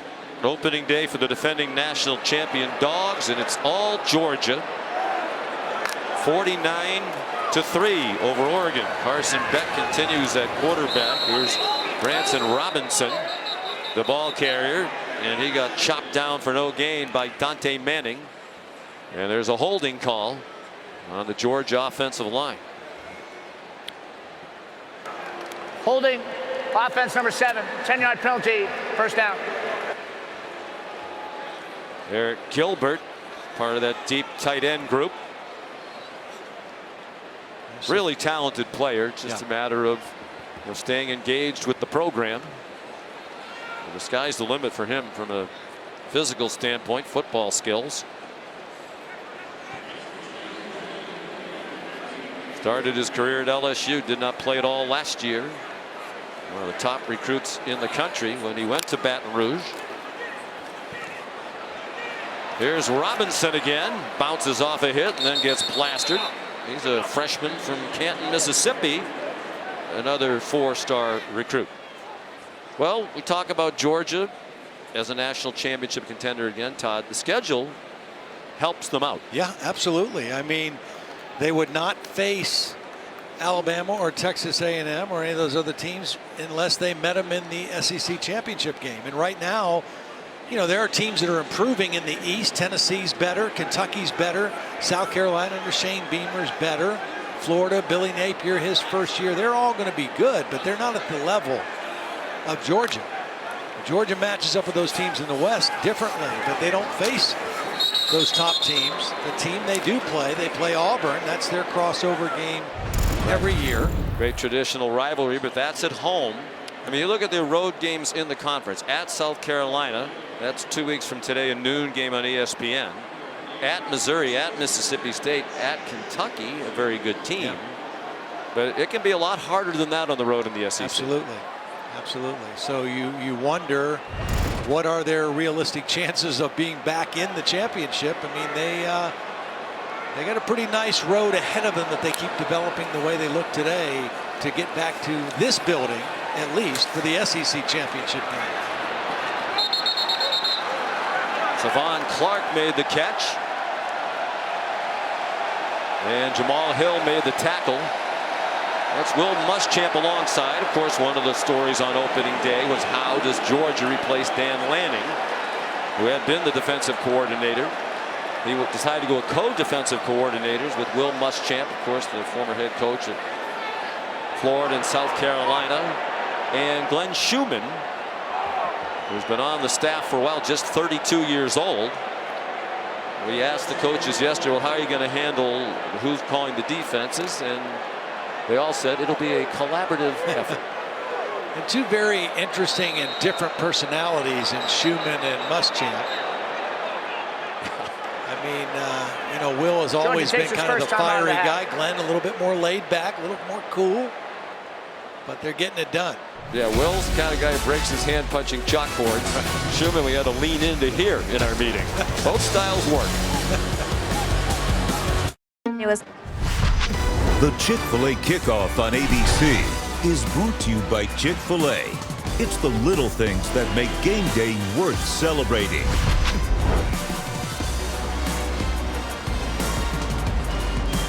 Record crowd here for the Chick-fil-A kickoff game, which started back in 2008. 76,480 in the beautiful home of the Atlanta Falcons. Mercedes-Benz Stadium opened in 2017.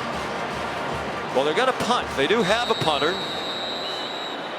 It was the first time Georgia was stopped on third down today. They're 9 out of 10 on third down. So here's Brett Thorson. Georgia has joined the trend, and like most other teams around the college world now, they have an Australian punter, and he punted it halfway back to his homeland. What a bomb on his first college kick for the freshman, 21 years old, from Melbourne, Australia. Kirby Smart said, everybody else has an Australian punter. We might as well have one too. What a kick. 53 yards, and with plenty of hang time to force the fair catch. Hey, young boy, strike! Like so many of those Australian punters, he started in Aussie rules football, footy. Didn't start kicking American footballs till 2020. Committed to Georgia in the spring, never having been to the United States. But he knew plenty about the program, including they had to replace Jake Camarda, their 4-year starting punter, who was tremendous. One of their 15 players who got drafted. Little confusion, and Nix had to throw it away. Yeah, this wasn't even supposed to be a pass. This is supposed to be some kind of a run play, but the backs both ran into each other. Running back and wide receiver, and Bo Nix just tried to avoid a negative yardage play and threw it away. Kenny Dillingham said one of the facets of their offense, they want to create confusion and chaos, but not amongst themselves. It is the opener with a brand new coaching staff.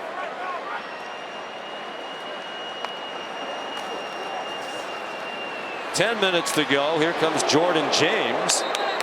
We got to the 15, then got stopped in his tracks by David Daniel Sisavon, sophomore, 4-star recruit out of Woodstock, Georgia. You know, one of the things that we've noticed the last couple of years calling Georgia games, and we've commented it, they play so many people on defense. You know, I mean, a lot of teams like to sub and they like to rotate their defensive linemen, but Georgia rotates everybody. And you might play a football game and there might be 23, 24, 25 guys took reps, meaningful reps, during a defensive football game for Georgia. And these guys off the bench can tackle. That's Xavier Sorey. Nolan Smith, the starter, out of the game, but very much a team leader. Engaged in the game, supporting those who are backups. Sorey's a redshirt freshman out of IMG Academy in Florida. On 4th and 1, they go for it and they get it. Sean Dollars to the 30-yard line. But one of the things about playing so many guys that Georgia does is it prepares guys. It does two things. Number one, it keeps guys engaged. They know they're going to play. They know they have to know their assignments. They're going to get some reps. And then number two, it prepares them for when it's time for them to step up into a bigger role. Like this year, when you lose 8 guys off your starting defense and get drafted, you've got to have other guys play bigger roles. They have stars, but they have to have other guys play more meaningful reps this year. And so far in this first audition, it looks like a lot of those guys were ready for that task. None more so than Malachi Starks, number 24, the freshman safety who had a beautiful interception earlier in the ballgame. Nix throws it away. You know, if he had to do over again, he might have considered transferring to someplace where they don't play Georgia. It's a tough task for any quarterback. He talked about how emotional it was. You can imagine that, right? He grew up Auburn legacy, wanted to play there. He was the player of the year in high school playing for his dad, Patrick Nix, and chose Auburn. He could have gone to a lot of other places.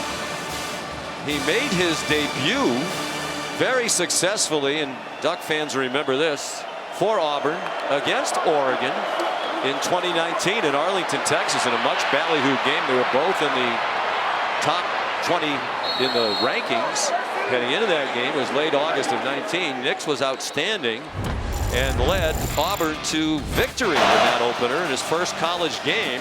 They were down, was Auburn 21-6 in the third quarter. He hit Seth Williams with 9 seconds to go to complete the comeback for Gus Malzahn.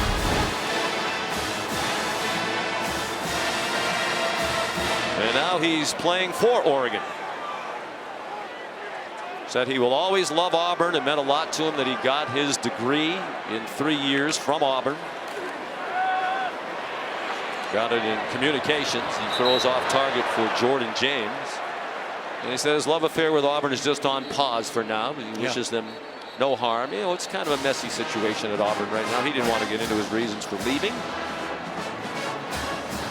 Well, he needed a fresh start and a breath of fresh air, and he's gotten that in Oregon. And today is certainly not one of his fondest memory days, but he still has a lot ahead of him out there in Eugene, and I think he'll learn from this. He'll be better the next time out. So the only negative so far has been it's a 3-day car ride. The pass is complete to Dante Thornton. He made that drive from Alabama all the way across the country out to Oregon. He wanted to get his truck out there, but loves Eugene. The people have been great. It was very obvious talking to his teammates and coaches yesterday. He immediately won them over with his personality, with his hard work. That's Byron Cardwell, just short of the first down. They're in Georgia territory now at the 36. Bill Norton, third string nose tackle, made the stop.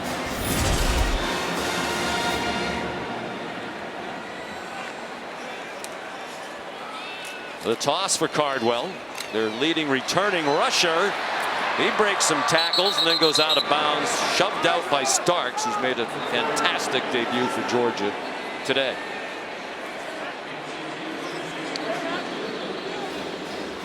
You know, last year they had Travis Dye, running back, C.J. Burdell. They were longtime fixtures at Oregon. And Anthony Brown, the quarterback, was their second leading rusher.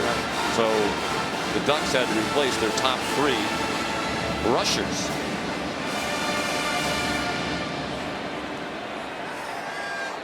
First and 10, nice drive here. Oregon up to 290 yards of offense.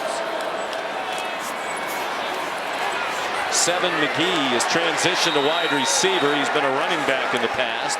He got swung down by Tyke Smith. Third string, getting a chance to play. Only one game last year against Auburn. He missed most of the year with a knee injury. He's a junior from Philadelphia. 568 yards of total offense for Georgia. 439 passing, 129 rushing.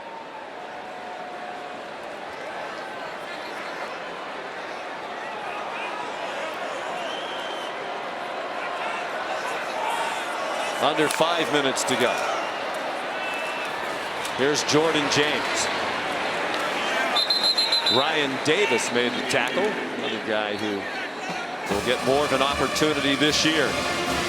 Coaches love his talent. Yeah, he's one of those guys that they've got a couple on their defense that have been in the program for a few years. They've battled injuries the last couple years where they just have, not been able to play a lot. But he's healthy now and getting some reps in a week 1 game. Nix takes off on 3rd and 6, and he goes down just short of the first down.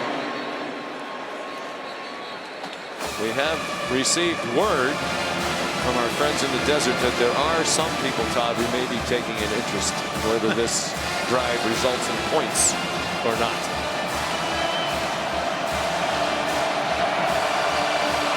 Eschewing a field goal that might have made some happy.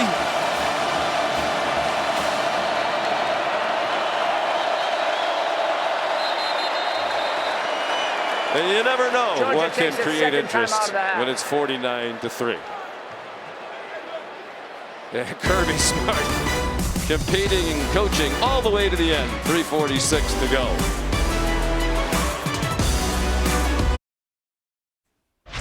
Back in studio update here in Nebraska. 28.5-point favorites against North Dakota. Here come the Fighting Hawks, Dan. Tyler Huseman. It's a close game right now, and that doesn't fare well to Nebraska. These one-score games under Scott Frost have not gone their way very often. The guy producing on offense is Anthony Grant. He has 2 touchdowns, but right now 24-17. Back to you, Sean. All right, Kevin, thank you. 3:46 to go. Oregon going for it on 4th and 1 from the Georgia 11. And Jordan James got driven back by Bill Norton. They're giving him a first down. They're signaling that his progress was across the line, across the 10-yard line, and it'll move the change. But that was well played by the Georgia defense. And the 3rd string nose tackle, junior Norton, and James chopped down. That's David Daniel Sisavon. Backup safety.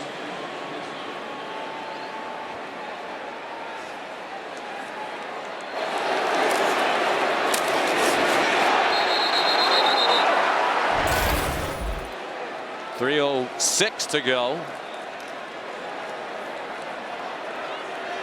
Well, do you think Kirby has seen enough today to determine that his team really is a national championship contender again? He said he wanted to wait until they play for real. Is one game enough? Well, I think he'll be very pleased with what he saw. He said he thought they prepared well. He knows they're talented. He just wanted to see them play. And I think he's got to be happy with what he saw today. If he's not, he'll never be happy. That's exactly right. Before the snap, delayed game. Offense. It's a 5-yard penalty. Second down. I will say this, he'll be a lot happier if this group of defenders on the field right now keep Oregon out of the end zone. To play an opening game after losing what they lost on defense and to shut out an opponent that's got some explosive weapons on offense, that would be, you should sleep well tonight. One of 11 Power 5 coaches, head coach at his alma mater. Dumped over the middle. There's Terrence Ferguson down to the 3. And Kirby Smart was an excellent player for Jim Donnan, defensive back in the mid and late 90s. He was first team All-SEC and a team captain. Pretty good secondary. He was joined in the secondary by Champ Bailey. Jordan James, the ball carrier. Champ's here today, cheering on his alma mater, one of the great players in football history, Pro Football Hall of Famer.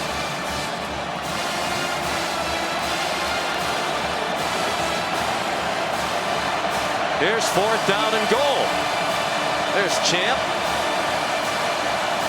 All he was a 12-time Pro Bowler and 15 years in the NFL. Hoping his Bulldogs will execute one more stop and keep them out of the end zone all day. Bo Nix over the middle and through the hands of Terrence Ferguson.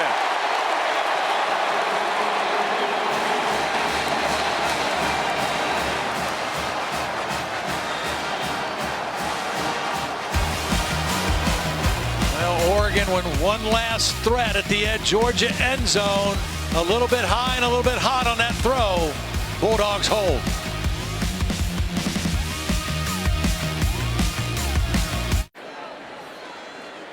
Here's a look at today's college football rankings brought to you by Verbo.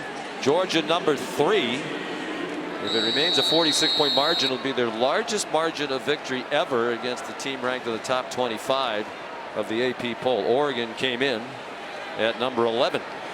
Well, you know, Sean, I'm not a fan of preseason polls. I just don't think you should rank any teams until the 1st of October and you see teams play. But just based on what I thought and what most people thought, those first 3 teams, Alabama, Georgia, and Ohio State, just appear to be above everything else. And from 4 on, I mean, you could throw a lot of teams in there. Now, I know Notre Dame comes in number 5 tonight. We'll see if they're worthy of that. Clemson, I really expect Clemson to be back in the national championship picture. They had double-digit wins last year, but they weren't the Clemson. No, their quarterback play was way down, and they had injuries on their defense. They're going to play great defense this year, and they're going to get better quarterback play. And I expect them to be the Clemson we are used to seeing again this season. We'll see them on Monday night against Georgia Tech. Georgia's going to go to 7-0 in season openers at Georgia. Matter of fact, his first career win, first game as head coach at his alma mater, was here in the Chick-fil-A kickoff game in 2016. A win over North Carolina. Great affection between those two men. Kirby's so appreciative of all that Dan Lanning did for his program. And here's Molly with Kirby. Coach, Thank you, Phil. you just shared an embrace with your former defensive coordinator, Dan Lanning. What did you say to him? Just that I love him, keep his head up, keep fighting, and we got some of the players we got because of him, and he helped recruit them. So that's always hard when you make that transition, but he'll do a great job at Oregon. Stetson Bennett opening the season as a starter for the first time in his career. What kind of confidence did you see from your quarterback today? Well, I see confidence because of the way he prepared. He really prepares hard. He studies film. I think it helped playing this defense that he was really comfortable looking at and seeing. So he's a bright kid. He's an athletic kid. Coach, you said yesterday you wouldn't know how good your team was till you saw them on the field. How good do you think your team is? We still don't know. We've never arrived. For our guys, it's all about maintaining the same kind of composure and connection. I thought the players really came out aggressive, which was our goal in this game. Don't worry about anything but how you come out aggressive. Your defense kept them out of the end zone. What questions about that group were answered today? Well, they grew up a little bit. We didn't really stop them. We played good red area defense and we forced some turnovers, but we got a long way to go on defense. All right, thank you, Coach. Thank you. Sean. And he knows because he's been in this game before. He's going to get to put on the old leather helmet in just a moment. But first, to chat with Stetson Bennett. Molly? Well, first of all, let's see what he did today. He was outstanding. He did a little bit of everything. Good ball fake here, sold the run, and shows his footwork, his quickness. Accurate throw, back shoulder for the touchdown. And then kind of the improv play that stood out will be on all the highlights tonight. Just eluding pressure, buying time, keeping the play alive, and then finding McConkey for the touchdown. Beautiful day for Stetson Bennett. And a smile and a wink. And now Molly with Stetson. Yeah, I'm here with the player of the game. Stetson, a new career high in passing yards for you today. How were you able to find so much success? First of all, we had a great scheme called by Monk. I had a ton of time, and the guys made plays all day. This is your first season opening up as the starter. How much did that lend to your confidence today and in the offseason preparing for this moment?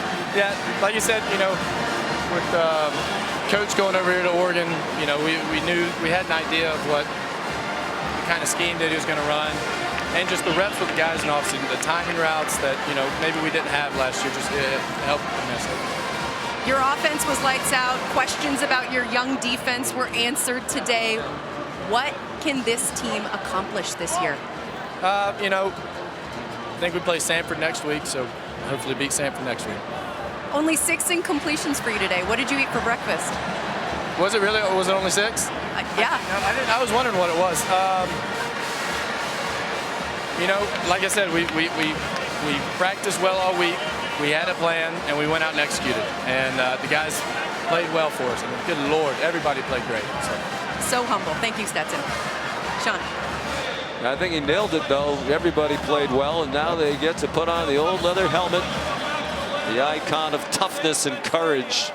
Back to the origins of college football. Looks good on you, though. College football scoreboard is coming up next, and more football tonight. Notre Dame and Ohio State. Don't touch that dial. From Ollie and Todd, our great crew, Sean McDonough saying so long from Atlanta. Now back to the studio. Sean, thank you.